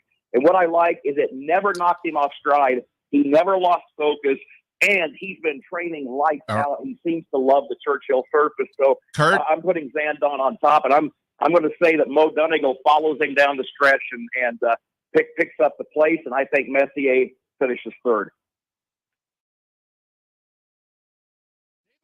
Napa Auto Parts, and Napa Filters. Insist on Napa Filters for your vehicles, or if you're a do-it-yourselfer, only buy Napa Filters. Napa has a filter for almost anything on earth that moves, whether it's motorcycles, foreign and domestic cars, vans, SUVs, earth-moving equipment. You get the idea. Napa Auto Parts, Napa Filters. Insist on them for your vehicles, or if you're a do-it-yourselfer, only buy Napa Filters. Bring your big mouth to John Smith Subs and indulge in their overstuffed subs with the freshest quality ingredients. Enjoy our famous steak bomb with perfectly grilled marinated sirloin steak topped with provolone cheese, grilled onions, peppers, mushrooms, crispy bacon, juicy tomatoes, and creamy mayo.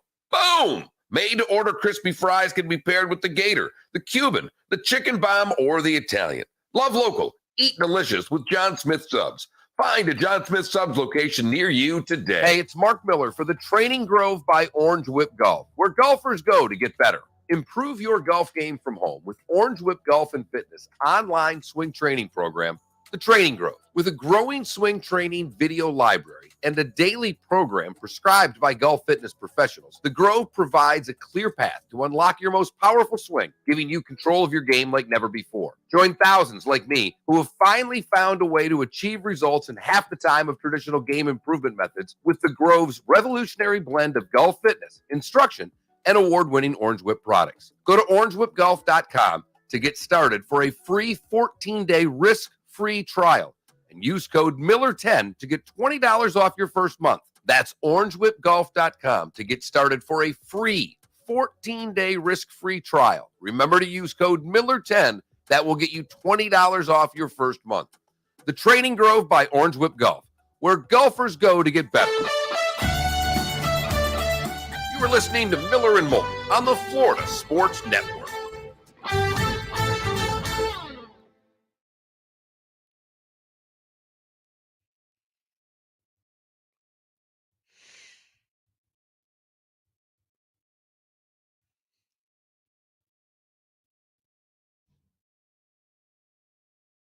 Imagine if Ben Simmons just retires. Ooh, I can't wait for the 30 for 30 about him. About the process, really. Sam Hinkie, all that jumbo.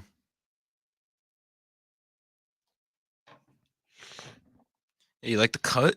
It's clean. You can't encourage him. I had Folks. to show off the fresh cut. You can't encourage him. I had a mop on my head before. We can't be encouraging that. Do you realize he told us right before we came back from break already on this show that when he goes down the hall, what do? You play defense Right, against the wall. So it's a hallway, and then it's a hard left, and then I kind of jog, and then right at the wall, I do a defensive shuffle, and then I turn left, and then boom, I'm back here. Can't jump on those pump fakes, kids. Philly's been really good about getting the podcast up during the show. He's been knocking it out of the park with that. Really and truly, he has. Yeah. But don't encourage him. He's come the minute you leave, he's in front of the camera playing with the mustache and the hair. I have to get a lock on the door. I had to throw him out.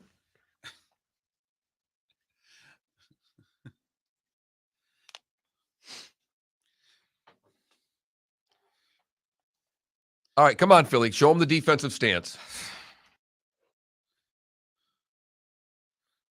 Come right in the door, right when you come in the door.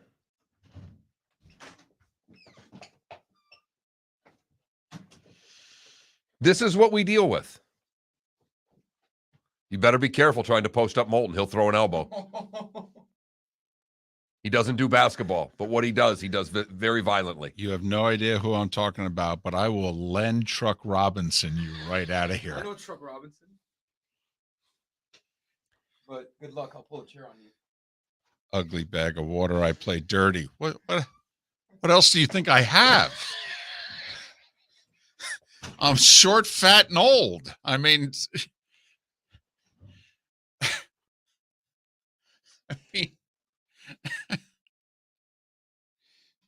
If we play to 1, Philly, and you give me the ball, I'll beat you. 1-on-1. To 1, and I get the ball. You're crazy. You're crazy. You really think so? I could score once on you. Oh, you're crazy. You'll throw elbows and stuff. You'll try to get me off. Baby hook. Baby hook. Boom. Yeah. Baby hook can't be blocked. Listen, I've played with. I know I've played with old guys my whole life. I know your game. It's very simple. You got to be aggressive, stand your ground, and just keep your hands up. Fake. And honestly, And then foul. left. Fake. And then left. My buddy Bob says I'm a triple threat. Yes, short, fat, and old.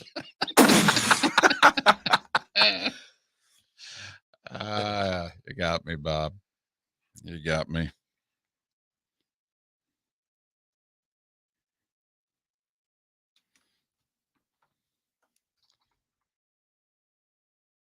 I'm a really good rebounder too. If that means anything.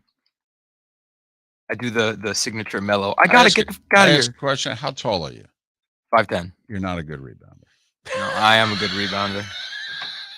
Very good. How tall was Dennis Rodman? 6'10". No, he was 6'6". Look it up. Okay. But the one thing, do you know what I could tell you? He wasn't 5'10". And he can do this other thing that I don't think you can do that well. I have wingspan. Jump. Listen, in all honesty, the best rebounder below 6'6" was probably Barkley at 6'4.5". No, I thought Barkley was 6'6". He was listed at 6'6". Charles was never taller than 6'4.5". Drew Brees was listed at 6'1". So he was shorter than MJ. Barkley. Yeah. Oh, yeah. Absolutely. That's insane. Yeah. And played in the post at 6'4.5". Barkley's underrated. People who give Barkley shit because he didn't win a title don't know what Most underrated basketball player of all time, in my opinion. I don't know about that, but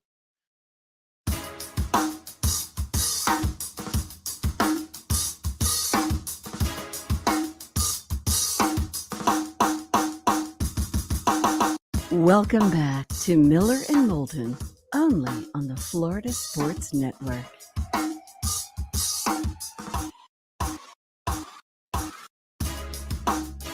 Miller and Moulton, Florida Sports Network. We are just lining them up and knocking them down today. We are bowling for guests. That's what we're doing. Hour ago, Luke Smith talking F1. Top of the hour, Pat Kirwan talking NFL. We did an F1 interview. We did. It wasn't bad. No. Kurt Becker just gave you his ticket. 316 is what he's going with in the Derby. Yeah, I got to shoot him a text and get his Oaks pick. That's tomorrow, right? Yeah. Keith Smith now to talk the association. Keith with NBA Spot Rack, Celtics blog.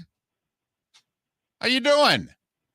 I'm doing well. Thank you for having me. Well, it's always our pleasure. Hey, is the Celtics Bucks series come down to Milwaukee's going to win in the paint? So if Boston hits their threes, they win, and if they don't, they lose? Yeah, I think there's definitely some truth to that. It's very hard to beat this Bucks team inside. They play with a great deal of size on both ends of the floor. They really prioritize defending the rim, taking away your paint touches and shots. And then on the other end, anytime you're going up against Giannis, he's going to do his thing around the basket area. So Celtics absolutely have to make shots. They have to be a little willing to work for those shots versus just coming down the floor, accepting the first one and letting it go. And that's something that they did a lot better with in game 2. And I would expect that to continue moving forward. Yeah, there's no doubt they were chucking in game 1 and it did not benefit them at all. Hey, and this is not really in the playoffs thing, but we've been trying to, Ben Simmons now is going to have back surgery. When did he hurt his back? Yeah. Originally, he hurt his back before the bubble. He had a back problem there. That's what kept him out of that first round series in the bubble. He was out then, and then that was something that it was kind of like a lot of back issues for a lot of players. It kind of came and went, and then it worsened while he sat out and didn't take part in the early part of the year with Philadelphia. But originally, it was a couple years back in the bubble. Man, it just seems to me, then how did he pass the physical for the trade? I mean, it is weird though, Keith. You do have to acknowledge the guy hasn't played in a year. Hell, he had one practice with the Sixers, 8 with the Nets. I mean, seemingly, if his back was this bad, where he needs to have a disc repaired or replaced, and he's going to miss 3 to 4 months, how in the world are we just finding out about this a year and a half later, if you know what I mean? I mean, to us, it made it seem like, well, he's got a little bit of a bad back. No, man, he's got a disc problem. He needs significant surgery. I mean, one seems to be a lot more than the other. Yeah, you hit the nail on the head when you called it weird, because that's exactly what this situation is. It's one of those where we might be looking back and saying, well, maybe the Nets won this trade only strictly because of the Seth Curry and the picks part of this, because James Harden certainly doesn't look very good for the 76ers, and Ben Simmons, who knows, when, if we'll ever see him play. And it really is, one of those situations where it's kind of a mess on all sides. And then, if you're the Nets, now you're hoping, all right, let's get this back surgery. Let's, get months of incorporating him, hopefully putting the support structure around him that he needs, and let's get after this. But it's one of those ones where, right now, this trade doesn't look great for either side. No, and obviously, Philly last night getting beat pretty badly, but I was more surprised by the fact that Harden's not taking a lot of shots. Without Embiid, I thought we'd see the James Harden that's going to put up 30, 35 shots, and yet I think he had 15 attempts last night from the floor. Yeah, I think we all did. I think we all thought, we'd either see him take, 25, 30 shots, as you said, get to the free throw line a whole bunch and those kind of things. But there's a thought around the league is he's just not that guy now. He clearly doesn't have the same burst and explosiveness. He was never one of those people you looked at and was like, wow, that guy is a super athlete. But he was always quicker, stronger than he got a lot of credit for. And now it looks like a lot of that quickness just isn't really there. That's one of those things, if you're Philadelphia, you have to really be thinking hard about, all right, where are we going? Because this series isn't going anywhere unless Joel Embiid comes back and can absolutely dominate starting in Game 3. This thing is pretty much done. So I think what we're going to look at with this is, where are we going forward? Because is this a guy we really want to hand $60 million to 5 years from now when he's 37 years old, when he looks like this as a 32-year-old? Well, I mean, this becomes a disaster. This was supposed to be one of the best chances that they have to win a title year, right, Keith? I mean, they were going to have Embiid and Harden at obviously the youngest they're going to be now. Maxey is a really nice third player. Thank you very much. I mean, between Embiid's injury and Harden looking like he's, quite frankly, out of shape, I mean, this is a disaster for Philadelphia if this is a meek second-round playoff exit. This was supposed to be a really good shot to win the title year. Yeah, it absolutely was.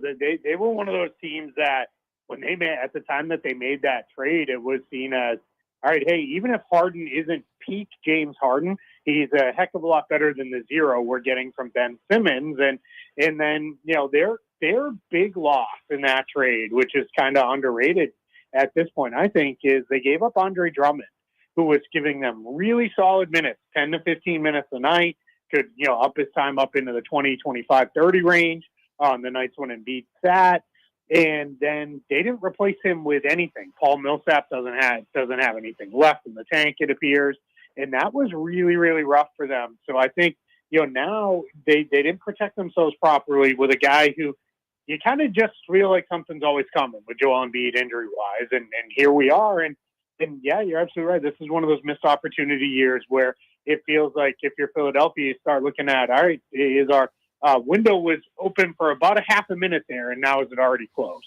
I mean, Mark, could you imagine if they made this deal and they actually don't offer him that 5-year max extension? Okay. I mean, which is worse, offering it to him or making this huge deal and walking away from it so quickly? I think it's actually walking away because it would show lack of knowledge from the front office. I mean, it would blow this trade up, and I think that would end up being worse. It's hard. We want to get into talking about the Heat because, well, they're the 1 seed. They're up 2-0, but without Embiid, it's tough to think this series will be anything. But when you look at the Heat, Is there a tougher out in the postseason? They play great defense. Butler's a star, but not the superstar the other teams have. I mean, they come at you so many different ways. This Heat team's a really difficult out, Keith. Yeah, they absolutely are. And we knew with the way they played defense that they were going to be tough all the way through. Because if you play defense, you give yourself a chance every single night. Now, some nights the shots aren't going to fall and it doesn't go your way, but more often than not, you're going to be in every game if you defend the way they do. And they're able to find enough offense, to figure it out, whether it's, Jimmy Butler getting it going kind of in the mid-range and, on drives to the rim, or they work, Tyler Hero when Kyle Lowry's, right and healthy. That's the worry now is anytime it's a hamstring injury, you start saying, that's rough, because those have a way of lingering and those kind of things. But I think that's part of why Miami is motivated here. Hey, let's take care of business. Let's get this series over and done with. So then we're sitting home, resting, recovering, getting right, and let the Celtics and Bucks beat up on each other, and then we'll take whoever's standing after that one's done. Keith Smith, Spot Rack, Celtics blog, NBA front office show. Follow him on Twitter. Keith Smith NBA, Keith Smith NBA. Is this Phoenix's title to lose?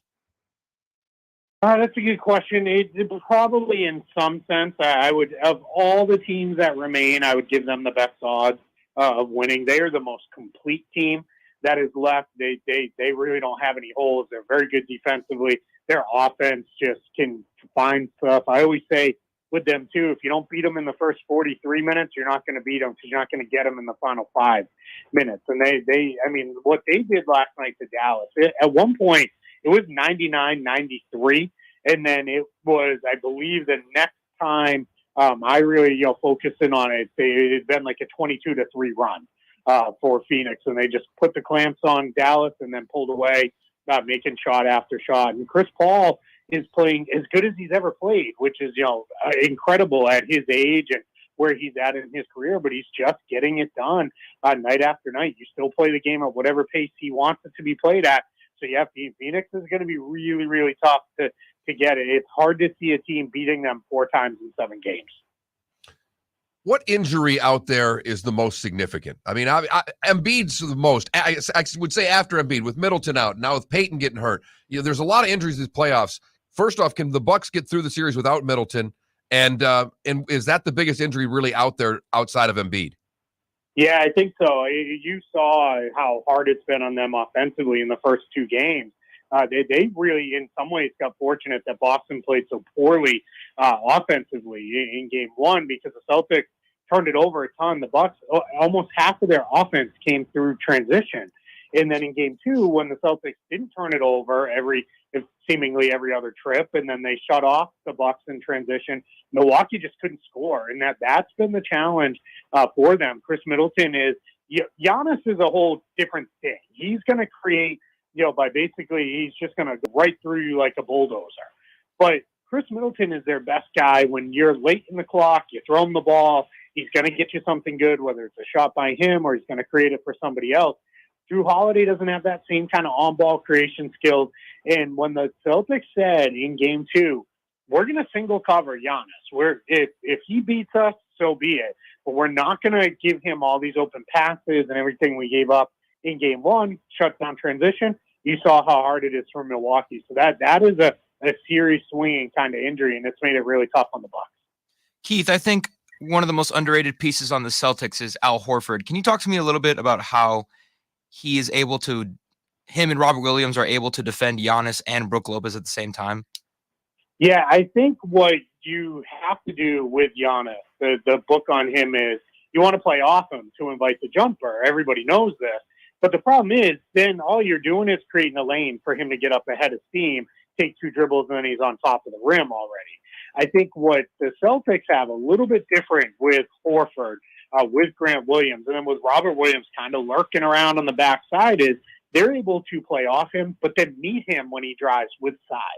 And that's a little bit different. Other teams will try to play that game by playing off him and playing with a wing, guarding him out there. So I think what we really look like with this is they're able to drop off. Then when he drives into the paint, they're there. Those guys are also big and strong enough to just take that, those shots and hits to the chest and those kind of things, and then they're not going to bounce back. Where so many other guys, he puts that shoulder into them, and the next thing you know, they're in the third row under the baseline, and he's putting the ball through the net. No NBA playoffs tonight. The two series that we had last night will actually play again on Friday. The Milwaukee-Boston series, along with the Golden State-Memphis series, they are being held to the weekend for television purposes. Keith Smith, Spot Rack, Celtics blog, front office show. Follow Keith on Twitter at Keith Smith NBA. Keith, always appreciated. All the best with the family. I appreciate it. Thank you for having me. Keith Smith, kind enough to join us once again here on Miller and Moulton. This may be a really bad take. This is what I've been thinking when I've been looking at Harden. There are certain great players in sports who really didn't take care of themselves while they were great players. Lawrence Taylor did it for 10 years on just gifts from the gods and tremendous football instincts. John McEnroe had more talent and more instincts than anybody else. Yvonne Lendl had the better career on paper because Lendl got into physical fitness, and McEnroe didn't work out really for the first 10, 12 years of his career. And when I'm looking at James Harden, I'm seeing a guy who is not physically where the guys he's now competing at are. And he's now, 31? And he's been doing it over 10 years. And he can't just do it based on his natural talent anymore. He can't. He's got to get his ass in shape this summer. And he realized that, in my opinion, the rest of his career, dude, you ain't 26-year-old James Harden anymore. You ain't the Houston Rockets James Harden anymore. That guy's never going to be around. So you better get in better shape. And his playmaking has not slowed down at all. He's still one of the best playmakers in the NBA. I know, but you're paying him $50, $60 million a year. You got to give me 25 blanket points. You got to hit threes. Yeah. I'm just still in complete shock that you allowed Felipe to ask a question. I thought you wanted the time. You're trying to get his attention. And all of a sudden he grabs the mic and starts asking questions. What the hell is going on? Is this Felipe Thursday around here? What is this? Is it a graduation present? He raised his hand. He asked for permission. And I thought about it. And so far, he's had a perfect show. 4 for 4 with the guests. And I said, you can do it if you ask a short one. Miller and Moulton. I don't know if it'll happen again. Hey, it's Mark Miller for the Training Grove by Orange Whip Golf, where golfers go to get better. Improve your golf game from home with Orange Whip Golf and Fitness online swing training program, The Training Grove. With a growing swing training video library and a daily program prescribed by golf fitness professionals, The Grove provides a clear path to unlock your most powerful swing, giving you control of your game like never before. Join thousands like me who have finally found a way to achieve results in half the time of traditional game improvement methods with The Grove's revolutionary blend of golf fitness, instruction, and award-winning Orange Whip products. Go to orangewhipgolf.com to get started for a free 14-day risk-free trial and use code Miller10 to get $20 off your first month. That's orangewhipgolf.com to get started for a free 14-day risk-free trial. Remember to use code Miller10. That will get you $20 off your first month. The Training Grove by Orange Whip Golf, where golfers go to get better. Bring your big mouth to John Smith Subs and indulge in their overstuffed subs with the freshest quality ingredients. Enjoy our famous steak bomb with perfectly grilled marinated sirloin steak topped with provolone cheese, grilled onions, peppers, mushrooms, crispy bacon, juicy tomatoes, and creamy mayo. Boom! Made-to-order crispy fries can be paired with the Gator, the Cuban, the chicken bomb, or the Italian. Love local. Eat delicious with John Smith Subs. Find a John Smith Subs location near you today. David Moulton for Napa, Napa Auto Parts, and Napa Filters. Insist on Napa filters for your vehicles, or if you're a do-it-yourselfer, only buy Napa filters. Napa has a filter for almost anything on earth that moves, whether it's motorcycles, foreign and domestic cars, vans, SUVs, earth-moving equipment. You get the idea. Napa Napa Auto Parts, Napa Filters. Insist on them for your vehicles, or if you're do-it-yourselfer, only buy Napa Filters. Hey, it's Mark Miller for the Training Grove by Orange Whip Golf, where golfers go to get better. Improve your golf game from home with Orange Whip Golf and Fitness online swing training program, The Training Grove. With a growing swing training video library and a daily program prescribed by golf fitness professionals, The Grove provides a clear path to unlock your most powerful swing, giving you control of your game like never before. Join thousands like me who have finally found a way to achieve results in half the time of traditional game improvement methods with The Grove's revolutionary blend of golf fitness, instruction, and award-winning Orange Whip products. Go to orangewhipgolf.com to get started for a free 14-day risk-free trial and use code Miller10 to get $20 off your first month. That's orangewhipgolf.com to get started for a free 14-day risk-free trial. Remember to use code Miller10. That will get you $20 off your first month. The Training Grove by Orange Whip Golf, where golfers go to get better. You are listening to Miller and Moulton on the Florida Sports Network. I thought everybody would be impressed. Felipe asked a non-Miami Heat question. Al Horford is super underrated. Super underrated. He's the guy that just has a mega impact on a team, and it doesn't pop up on the stat sheet. I love robes. Almost choked on my Pop-Tart. Hey, I want to address something because I forgot who it was. I think it was Mello who said it earlier. That Twitter is going on a frenzy about the empty seats at Heat games.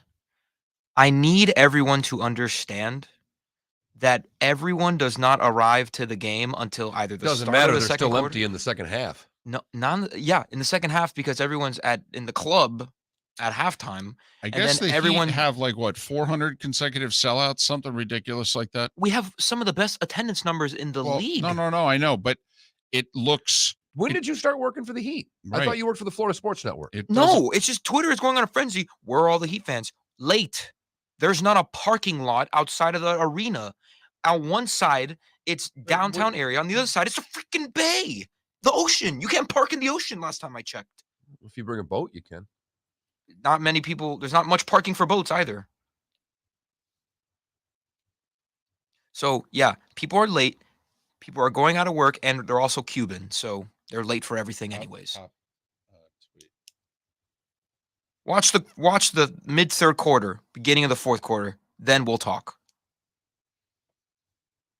People want to take a screenshot with 11 minutes and 55 seconds left in the first quarter. Listen, all you have to do is say it's like a Dodgers game.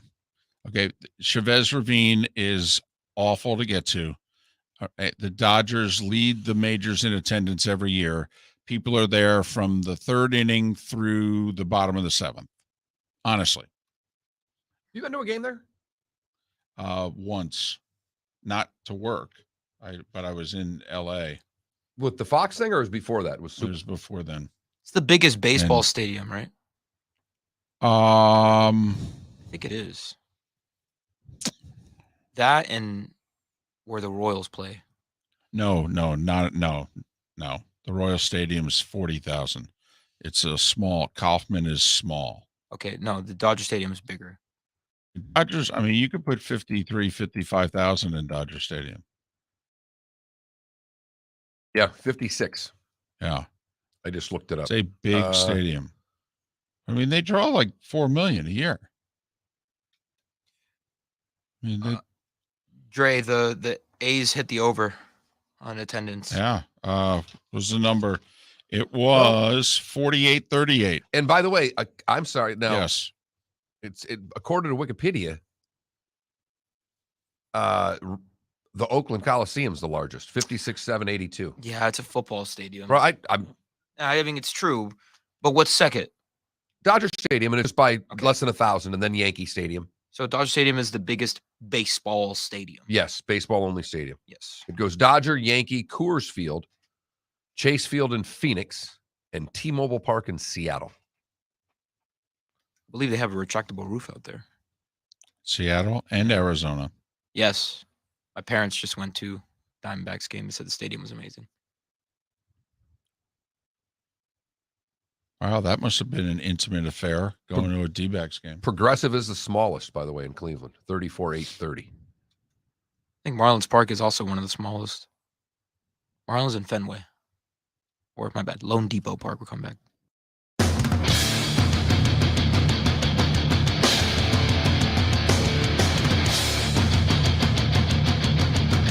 You are listening to Miller and Moulton, exclusively on the Florida Sports Network. And now, here's Mark Miller and David Moulton.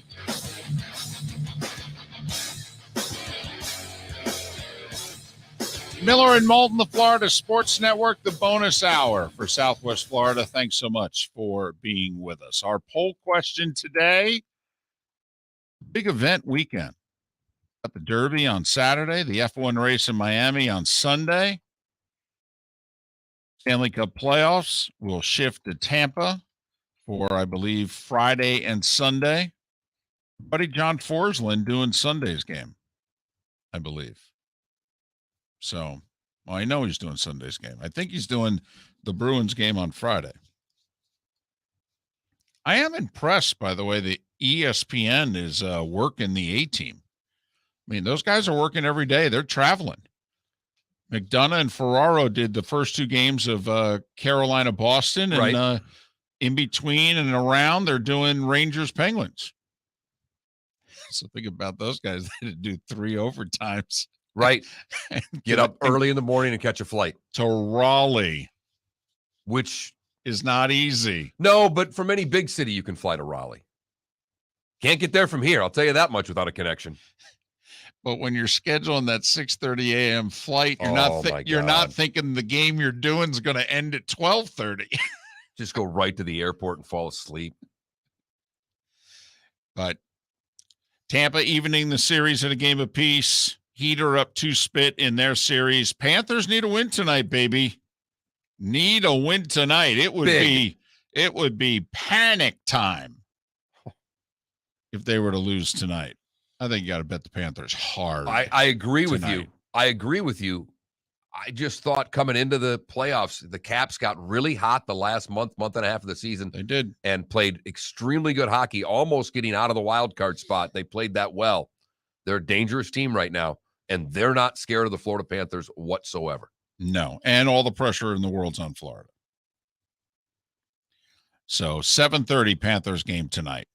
It's a Turner night, by the way.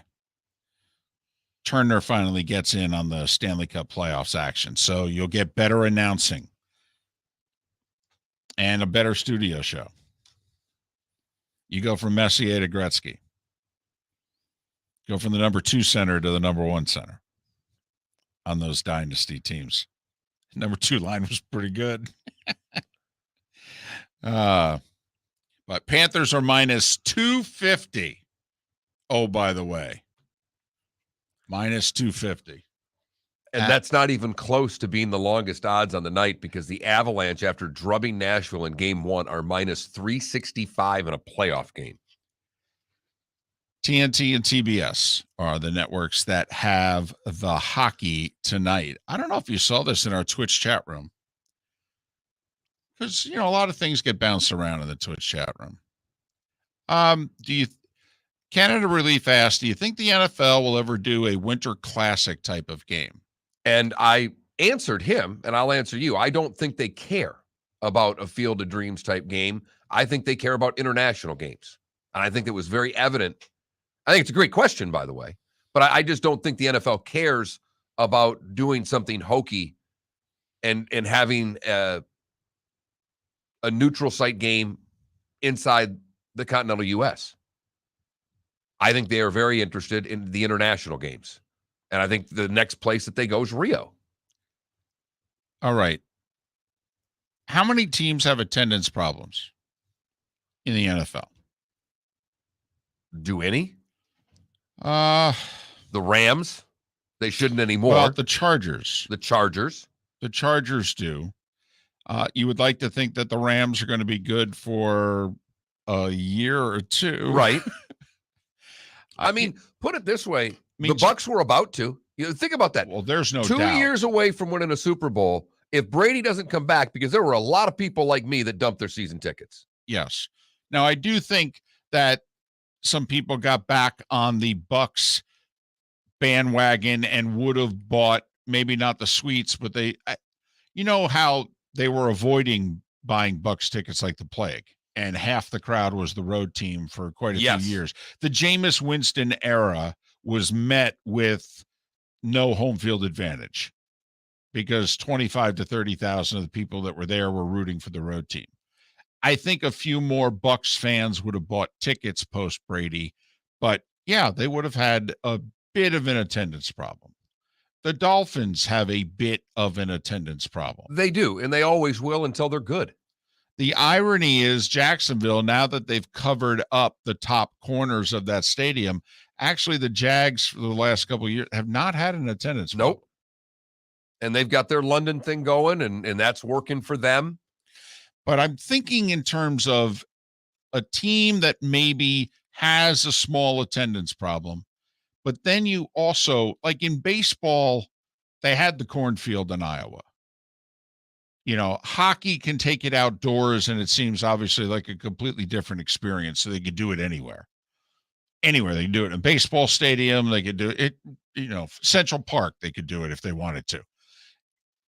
But, you know, where would football go? What's the iconic, you know, they're not going to play in a college stadium. See, that's the thing. No. You know, they're not going to play in the Shoe or the Big House or Tiger Stadium in Louisiana. They're not going to do it.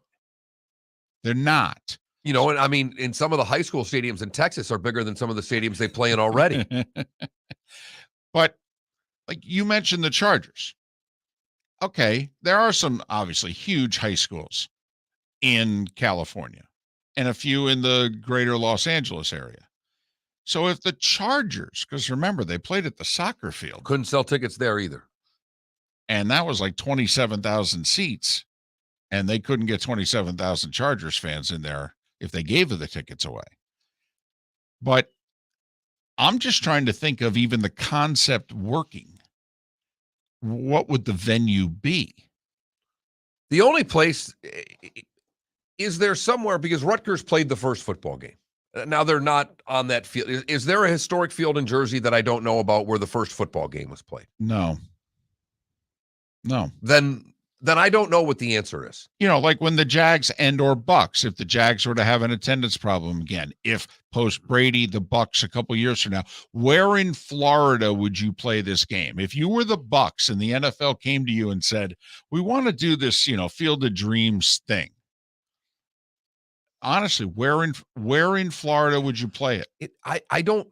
I mean, do you go out near Lake Okeechobee? Do you find Do you play at the Mud Bowl? Do you go to Clewiston, you know, with the tiger pacing, you know, used to anyway, in the cage? I mean, honestly, do you go out to Pahokee? I mean,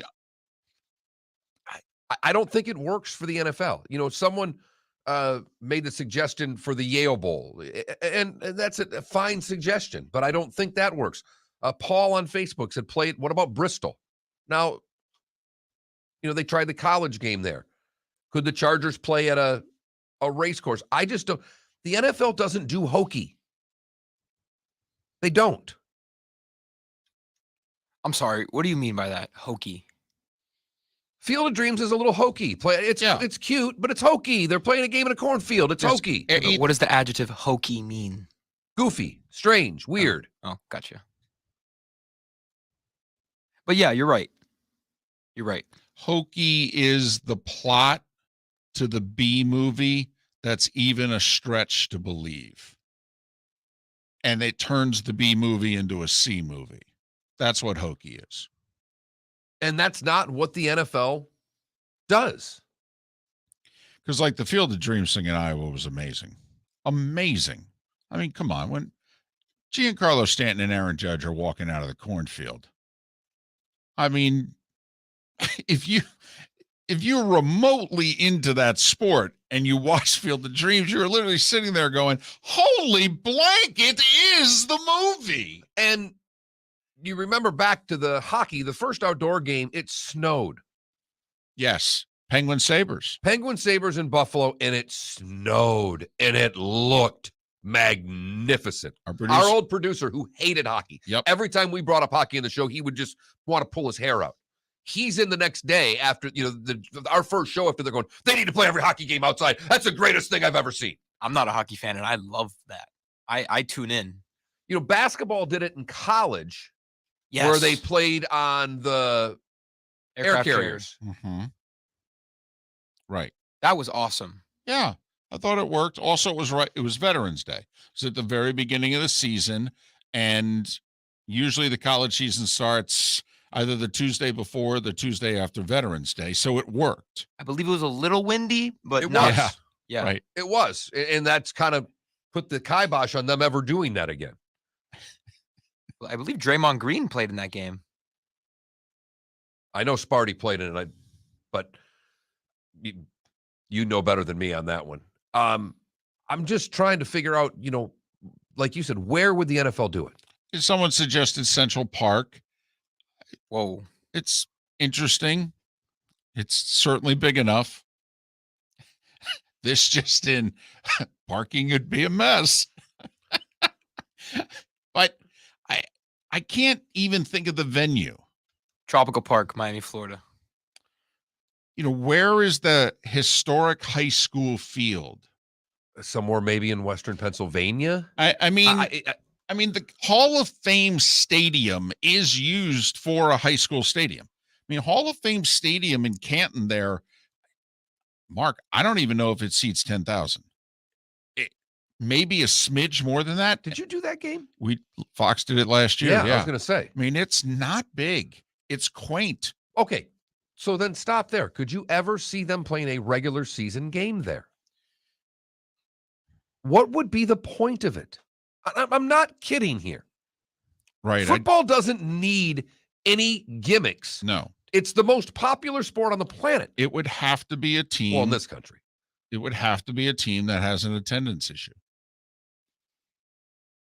And that's why right now there are very few.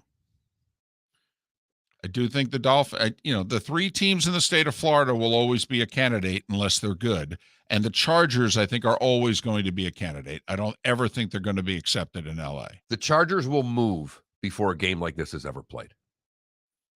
I really believe that. The London Chargers. And they'll still play in the AFC West because that's how the NFL does things. If the Spanos family sold the team to somebody who moved it to London, the value of that franchise would more than double overnight.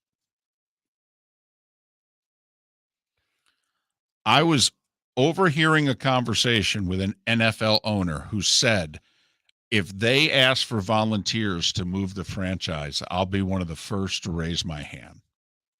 Miller and Moulton, Florida Sports Network. Hey, it's Mark Miller for the Training Grove by Orange Whip Golf, where golfers go to get better. Improve your golf game from home with Orange Whip Golf and Fitness online swing training program, The Training Grove. With a growing swing training video library and a daily program prescribed by golf fitness professionals, The Grove provides a clear path to unlock your most powerful swing, giving you control of your game like never before. Join thousands like me who have finally found a way to achieve results in half the time of traditional game improvement methods with The Grove's revolutionary blend of golf fitness, instruction, and award-winning Orange Whip products. Go to orangewhipgolf.com to get started for a free 14-day risk-free trial.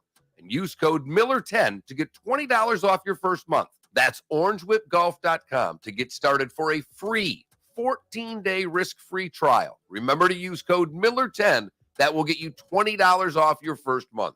The Training Grove by Orange Whip Golf, where golfers go to get better. David Moulton for Napa Auto Parts, and Napa Filters. Insist on Napa Filters for your vehicles, or if you're a do-it-yourselfer, only buy Napa Filters. Napa has a filter for almost anything on earth that moves, whether it's motorcycles, foreign and domestic cars, vans, SUVs, earth-moving equipment. You get the idea. Napa Auto Parts, Napa Filters. Insist on them for your vehicles Or if you're a do-it-yourselfer, only buy Napa filters. Bring your big mouth to John Smith Subs and indulge in their overstuffed subs with the freshest quality ingredients. Enjoy our famous steak bomb with perfectly grilled marinated sirloin steak topped with provolone cheese, grilled onions, peppers, mushrooms, crispy bacon, juicy tomatoes, and creamy mayo. Boom! Made-to-order crispy fries can be paired with the Gator, the Cuban, the chicken bomb, or the Italian. Love local. Eat delicious with John Smith Subs. Find a John Smith Subs location near you today. You are listening to Miller and Moulton on the Florida Sports Network.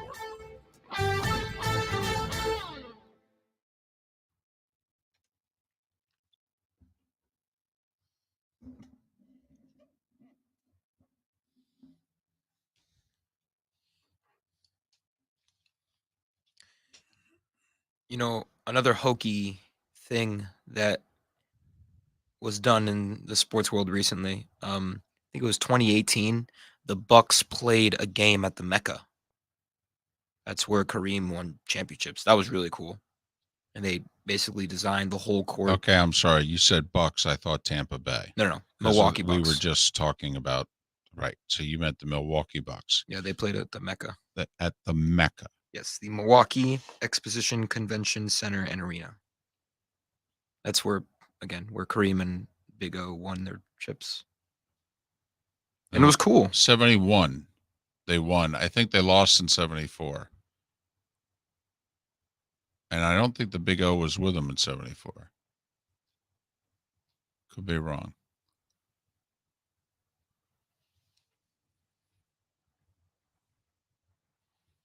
Oh my God.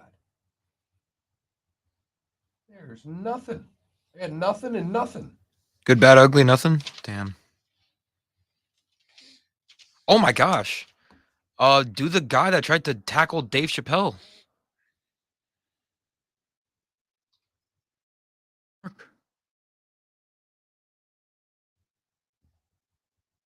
He got beat to a pulp after. His whole arm was broken, like inverted.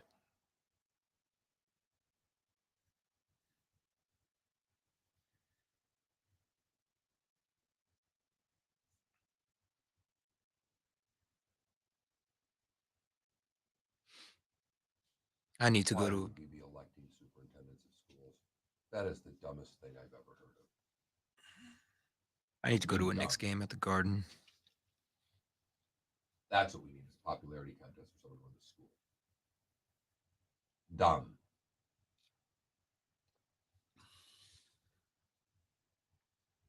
Nell Skier, that's interesting. It is a funky floor.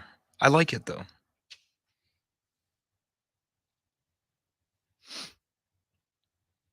Apparently, this guy's really good too. The new Lee County superintendent. Yeah, it was Amy Fox and Chris Rock were both in the crowd. Rock came. It was funny when he said, "Was that Will Smith?" Who's yet to apologize to Chris Rock, by the way. By the way, there was. Where is it? There was a great, because the guy that attacked Dave Chappelle, apparently he had a fake gun. It was a gun that was plastic in which a knife came out the end. Yes, and there was a great tweet. Someone responded to it and said, "Folks, if I wanted a dangerous-looking defensive weapon that surprisingly is unable to shoot, I would simply call up Ben Simmons." That's good.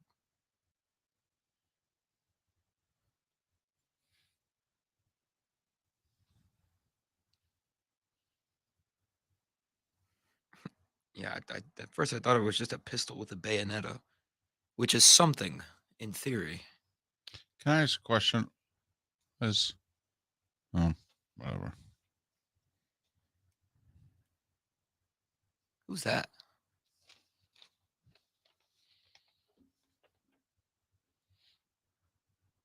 God, I hate the beard look.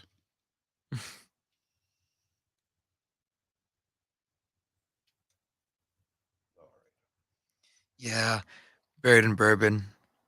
As much as I love basketball, I've never experienced like old basketball nostalgia. I mean, I've been to Springfield. I've seen Have the you? I've seen the Hall of Fame. Yeah, it's cool. They have a section where you can shoot on every hoop in basketball history, and I did. It was cool. FGCU beat UMass there. At Springfield? Yeah. They Cool. played a home and home with them. First game was up there, and it was Comer, Thompson. Trying to think, was Feeler still there? It was either the year after or 2 years after the Sweet 16. They went up there and beat them. Yeah. But yeah, at the Hall of Fame, they have a full-sized NBA court. It's cool. You can just anyone could just play it, shoot around. Come back.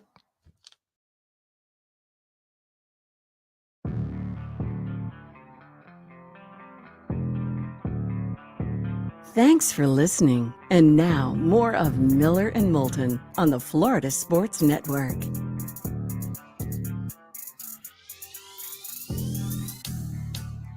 "21 minutes past the hour. Miller and Moulton, the Florida Sports Network. Thanks so much for being with us. Got to give it up to the Lightning yesterday. They embarrassed themselves. They're champions. 48 hours later, they show back up and they say to Toronto, hey, we're champions. If you're going to beat us, you're going to have to beat us. We have not slipped that far. We know what we're doing. You're going to have to take this from us. And last night, Toronto was not up to the challenge. And now they got to go get at least one on the road. This is pressure. This is what we talk about. Because those poor guys on the Leafs, first off, they have their own playoff history just last year when the skids were completely greased for them to go to at least the Final Four. Yeah, I mean, the conference final should have been the worst they did last year because the bubble Canadian division was laying down for them, or so we thought. And up 3-1 on a team that was probably the worst team to make it to the final since the expansion Blues in the late 60s. So there was I think there was a Kings team that finished under 500 that got there too, but. And there was a Canucks team in 82 that played the Islanders. But I mean, it's short list of yes. the worst Stanley Cup Finals team ever. Right. And Toronto should have been there at least. So they got their own recent playoff history, 18 years since they've won a playoff series, and 55 years since they've won Lord Stanley's Cup. And then there's the Panthers. President's Cup trophy for the best record in the league. 26 years since they've won a playoff series. Eastern Conference Finals. May of 96. They went to Pittsburgh, beat Mario and the Pens. That had to be the hardest loss of his career because they had to think they were the better team. And it would have been a glorious final. Penguins, Avs, Lemieux, Sakic, Forsberg, the young guys, and it would have been glorious skating. It would have been great for the sport. I had to stop the television the other night when the Rangers-Pens game was on. My wife was getting ready for bed, and they showed Mario and Jágr with the cup from 92. Right. And my wife did have a Jaromir Jágr thing back then, so I had to bring her out and show her that hair. Yeah. It was fantastic. I mean, that's Bon Jovi hair. Oh, yeah. Right. Absolutely. So, yeah, she's all in on that. Yeah. One thing you notice when you see that, because Jaromir Jágr was not a small guy. No. How big Mario Lemieux was. Yeah. I mean, that was a big man. Is a big man. Was he Ovechkin big? No, not thick, but he was taller. Oh. Because Ovechkin is huge. Yes, he is. Ovechkin looks like a middle linebacker. Ovechkin is a tank on skates. From the damn nosebleeds, you can tell. Yes. That's he's wide. He's tall and wide. Mario was just tall. He was a big guy. But right, if Mario wanted to play a different game, he could have. Absolutely. Right. If he wanted to play like Messier, he could have. Oh, yes. Right. But Panthers tonight need to win or else just absolute panic sets in. And let's be honest, this coach is coaching for the job. He's still the interim coach. Yes. And if they don't win this playoff series, I don't think he's getting the gig. I don't think so either. Go find somebody else. Hey, well, I won the President's Trophy. Yeah, that's great. By the way, a couple of texts I got to get to here, David, because funny's funny. We're talking about the stadiums and where they would play and all that. And this guy says, I know you said no college, but if you put the Jags, Bucks in Tallahassee, it'd be nice so they could actually see some real football there. No, here we go. One more year. Wait one more year. And then a listener who's from Brazil says they have NFL Brazil. Check it out. Name of the football teams are the same as the soccer teams. And that's fantastic. And you're going to have a real NFL game there, I think, in the not too distant future. That's what the draft told us. That was the tease that I took away from the draft. It's like, wait a minute. Why are they doing the live shot from a place where they don't have a game? Unless they're going to announce soon that they're going to have a game. Mexico City, London, Germany, all were in the draft. And all of a sudden Rio pops up. Yeah. Huh. Really? Giving you guys a game, I see. Yeah. By the way, I stand corrected. Mark, maybe it's just because the stadium's so much smaller than what I'm used to seeing.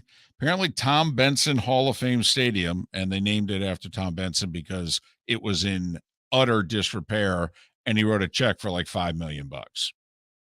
So Tom Benson Hall of Fame Stadium has a capacity of 23,000. Man, looked half that to me. Well, so you're used to be, I mean, and particularly on Saturdays, you're in 70, 80, 90, 100,000 seat stadiums every week. I mean, cathedrals is what I call them. I mean, those SEC, along with some of the epic stadiums, Happy Valley, Penn State, the Shoe, the Big House, the LA Coliseum, there are some of them, the Oklahoma, Texas game at the fair. I mean, those are just cathedrals. They're so big. Do you think there will ever be an NFL game at Yankee Stadium or just a baseball stadium? I mean, there are college football games there. Well, the Giants played 50 years worth of games there, but since they redid the old stadium, the Giants never played there again. I think the last Giants game, in fact, I know the last Giants game at Yankee Stadium was 73. I went to the second to last one. My grandfather dragged me. I have faint memories from it. We sat near one of the poles because the original Yankee Stadium had obstructed views, kind of like Tiger Stadium and a few other Fenway and a few other places. And then that was part of when they spent the 2 years that the Yankees basically didn't play at Yankee Stadium. They got rid of the poles. You didn't have any more obstructed views. Yeah, I went to old Yankee Stadium one time when I was younger, and I also sat next to one of the poles, and it was really cold. There was a squirrel at the top of the pole, and it ran down the pole and onto the field. Well, and that's what I remember from the game. Jeter had a description of that place. They were trailing. It was the Red Sox. It was Game 7 against the Red Sox in 2003. And when they were down 5-2, and I forget which teammate it was panicking, and Jeter just literally grabbed his arm and said, "Don't worry, this place has ghosts." Those are all my regrets are never about missing a game, or it's the stadiums that I had opportunities probably to go to and just, never did for whatever reason. Right. Like I never went to Old Tiger Stadium. And I never went to Old Yankee Stadium. I got to go to Fenway, which, it was a really cold night. It was a miserable night. It was 53 degrees and raining. I mean, it was awful. And we had seats in the upper deck and didn't stay for the whole game and paid a boatload for them. But I said, before we leave, I'm walking down, and I went and watched Ortiz bat, jumped in some seats on the third base side, 4 rows back, and went, okay, you got me. Those hallways, the corridors, the old corridors going through Fenway. It's like, okay, I get it now. Fenway is gorgeous. Yeah, in an old barn sort of way. Yes, it is. Yes, it is. They might never knock that stadium down. Well, they talked about it a long time ago about, do we need to, and this was when they hadn't won the World Series. And so they, much like the Cubs, hey, they've debated Wrigley a few times, is this part of the reason why we can't win this stadium? It's part of the, remember they added the lights. And part of the reason was, hey, come on now, it's 70 years. We haven't won squat. Do we really need to continue with this? Yeah.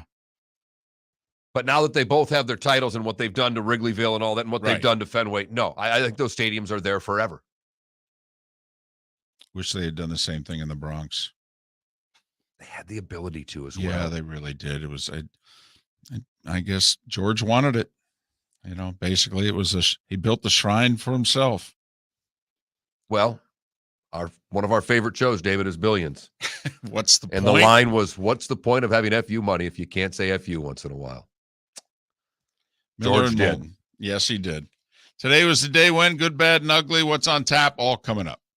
David Moulton for Napa Auto Parts, and Napa Filters. Insist on Napa Filters for your vehicles, or if you're a do-it-yourselfer, only buy Napa Filters. Napa has a filter for almost anything on earth that moves, whether it's motorcycles, foreign and domestic cars, vans, SUVs, earth-moving equipment. You get the idea. Napa Auto Parts, Napa Filters. Insist on them for your vehicles, or if you're do-it-yourselfer, only buy Napa Filters. Bring your big mouth to John Smith Subs and indulge in their overstuffed subs with the freshest quality ingredients. Enjoy our famous steak bomb with perfectly grilled marinated sirloin steak topped with provolone cheese, grilled onions, peppers, mushrooms, crispy bacon, juicy tomatoes, and creamy mayo. Boom! Made-to-order crispy fries can be paired with the Gator, the Cuban, the chicken bomb, or the Italian. Love local. Eat delicious with John Smith Subs. Find a John Smith Subs location near you today. Hey, it's Mark Miller for the Training Grove by Orange Whip Golf, where golfers go to get better. Improve your golf game from home with Orange Whip Golf and Fitness online swing training program, The Training Grove. With a growing swing training video library and a daily program prescribed by golf fitness professionals, The Grove provides a clear path to unlock your most powerful swing, giving you control of your game like never before. Join thousands like me who have finally found a way to achieve results in half the time of traditional game improvement methods with The Grove's revolutionary blend of golf fitness, instruction, and award-winning Orange Whip products. Go to orangewhipgolf.com to get started for a free 14-day risk-free trial and use code Miller10 to get $20 off your first month. That's orangewhipgolf.com to get started for a free 14-day risk-free trial. Remember to use code Miller10. That will get you $20 off your first month. The Training Grove by Orange Whip Golf, where golfers go to get better. You are listening to Miller and Moulton on the Florida Sports Network.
That's the East River, by the way. Remember, you asked me the one time.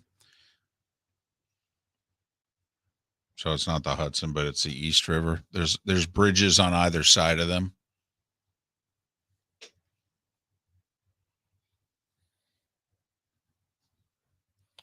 Yeah, Wancho, the thing that strikes you is not just how old the seats are, but you realize how much skinnier we were then. Like they redid the Rose Bowl from when, because I haven't been back to the Rose Bowl since 93. But at the time, they had the old seats in the Rose Bowl. And I believe they've redone many of the seats there. Canada, Mistake by the Lake is not a Blue Jays reference. It's a reference to the city of Cleveland, Ohio. I mean, no offense. You know, Nell Skier, it's going to be interesting about Dodger Stadium. You know, that stadium's over 60 years old. And I wonder if they're going to want a new one. But, boy, I don't know where do you do it?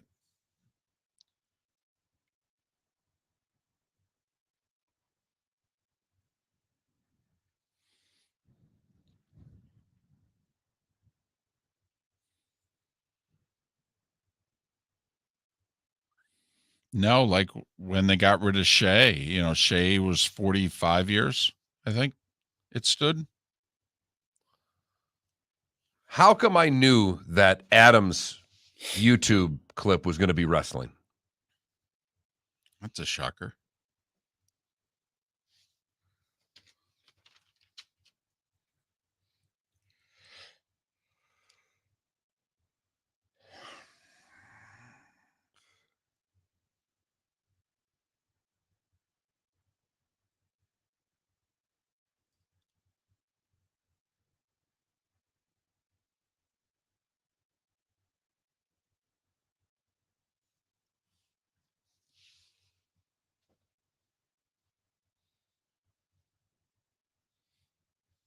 Jalen's getting a little animated there.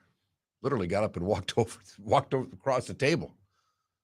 To Seth? Yeah, and gave him like a little hug, but I think it was more of a you're out of your mind thing.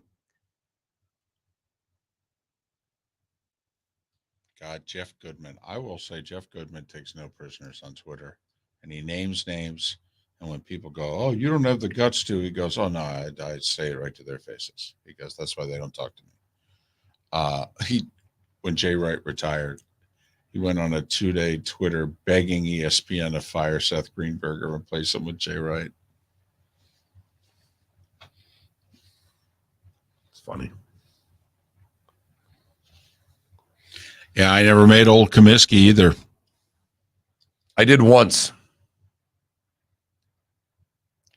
I'm told new Comiskey, like the upper deck is like dangerously sloped. Like people who have sat in it, because when you get above like the 5th row at the Trop, remember, we walked up there the one time and we were like, damn, this is a ski slope.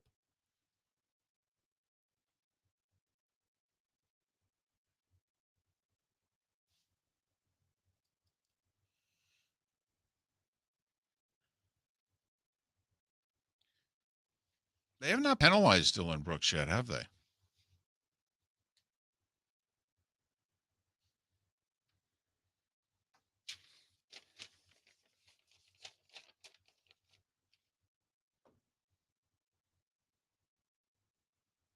Made obscene gesture to fans.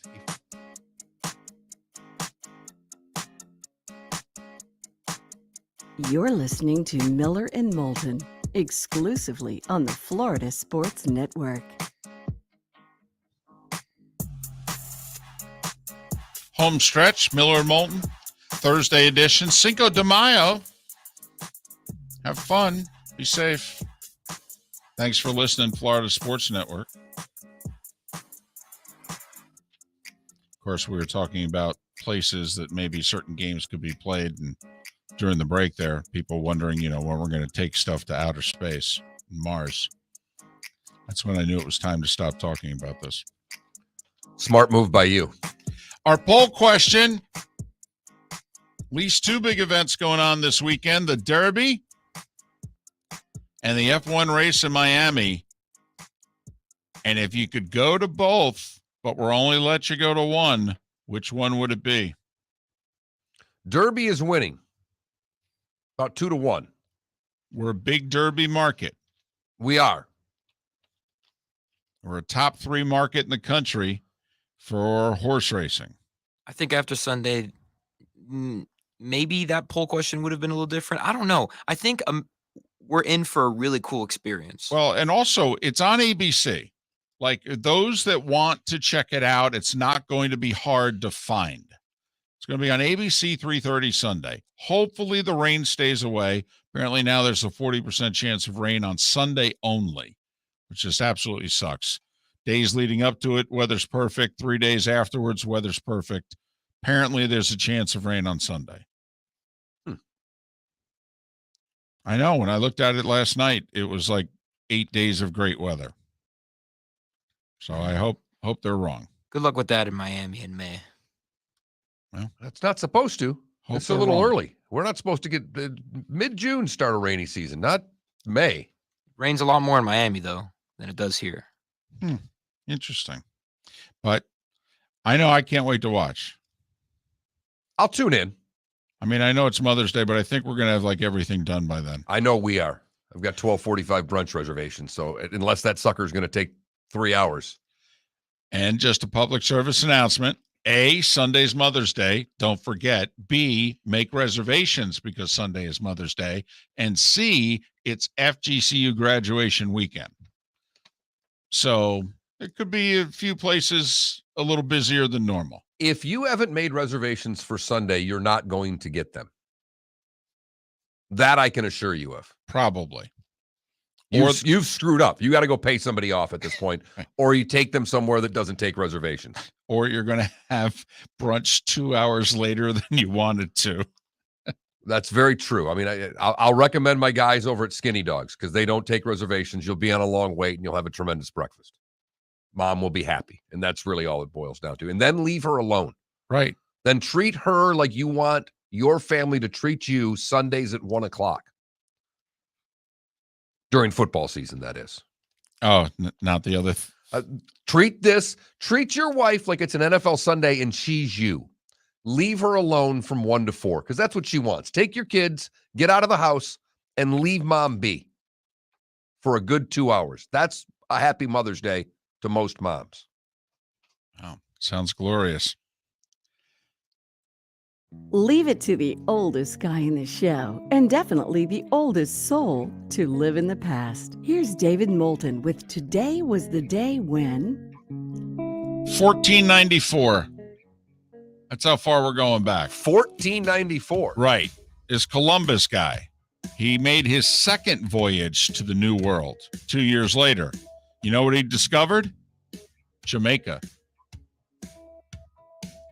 1847, the AMA, the American Medical Association, was formed. They did so in Philadelphia. Why? No idea, but really, first 50 or so. Everything in Philadelphia. Right, first 50, 75 years of our country's history, that was the go-to city. Right. Then we said to hell with Philadelphia. Wasn't New York, wasn't D.C., it was Philly. Hence all the historic buildings. 1904, first perfect game in what's considered modern baseball. You know who threw the first perfect game? Cy Young. Perfect, yes. Well done. It fits, doesn't it? 511 career wins. They named the award after him. He was pitching for the Boston Americans, and he beat the Philadelphia Athletics 3-0. 1921. The perfume Chanel No. 5 was released by fashion designer Coco Chanel. 100 years ago today, construction began on the original Yankee Stadium. 1925. You know, we talk about streaks, and remember earlier this year, the hockey streak, Keith Yandel, nearly 1,000 consecutive games, and the Flyers benched him.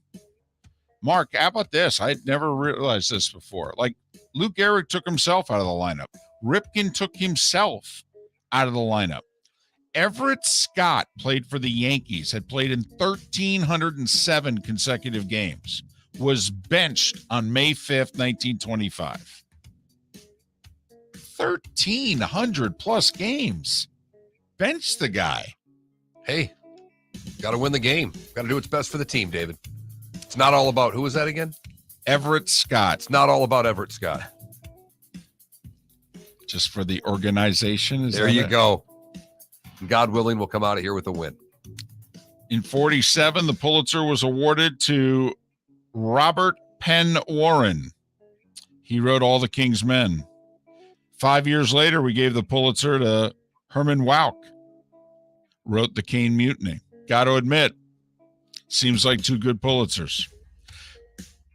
First American in space was Alan Shepard on this day in 1961. Mark, the West Side Story album goes number 1 60 years ago today. It remained number 1 for 54 weeks, just before the British invasion. Thank goodness. Yeah. Why do you think we were stuck listening to show tunes for another 10 years? Why do you think the kids reacted the way they did? Bill Russell's last game, player coach of the Celtics in Los Angeles, the Balloons and the Raptors of the old Forum. They beat the Lakers 98-96 to win Game 7.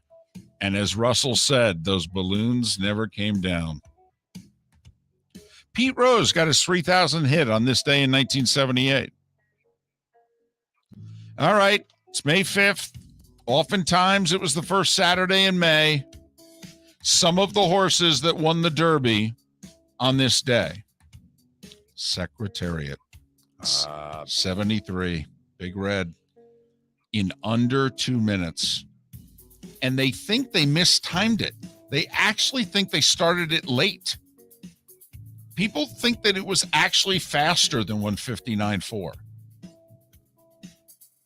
I think it's still fastest. It's still the fastest. And Sham may have run the second fastest Derby of all time because he finished second to Secretariat. I like what, a length? I don't even think it was that. I think it was a half a length, but yes. So Secretariat won the Derby on this day in 73. Spectacular Bid in 79. Swale in 84. Unbridled in 90. Monarchos in 01. Street Sense in 07. Have Another in 2012. And 4 years ago, Justify won the Derby on this day. On this day in 86, they chose Cleveland as the site for the Rock and Roll Hall of Fame. I don't have a story as to why. Do you? You're the music guy. Yeah, it's the DJ, Alan Freed, was in Cleveland, kind of the guy that kind of helped found rock and roll. Okay. We talked about this last week because it was the last regular season Celtics game at the old Garden. Well, it was May 5th of 95, the last ever basketball game at the old Garden.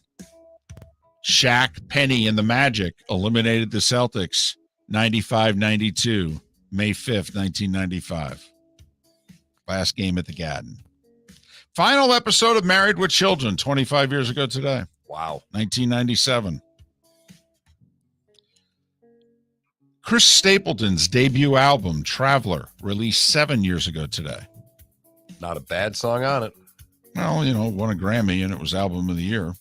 Not a bad way to debut. And it was a year ago today that Orioles lefty John Means no-hit the Mariners. I mention that because he's out for the year with Tommy John surgery now, and his future's uncertain. How quickly things can change when you're a professional athlete. Karl Marx, Tammy Wynette, and Sage Stallone, all born on this day, no longer with us.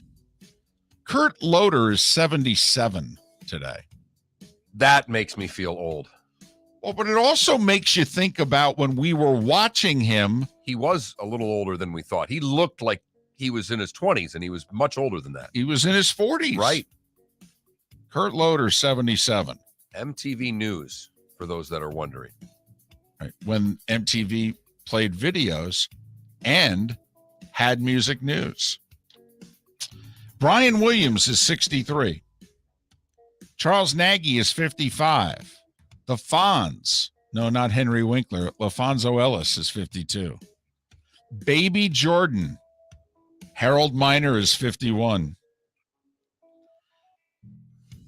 Andy Murray's 35. The running back James Conner is 27. Adele is 34. Henry Cavill, he was Superman. Right, 39. Chris Brown, disgraced rapper, 33. Nice. And Brooke Hogan's 34. And that is Today Was a Day. What'd I miss? Nothing.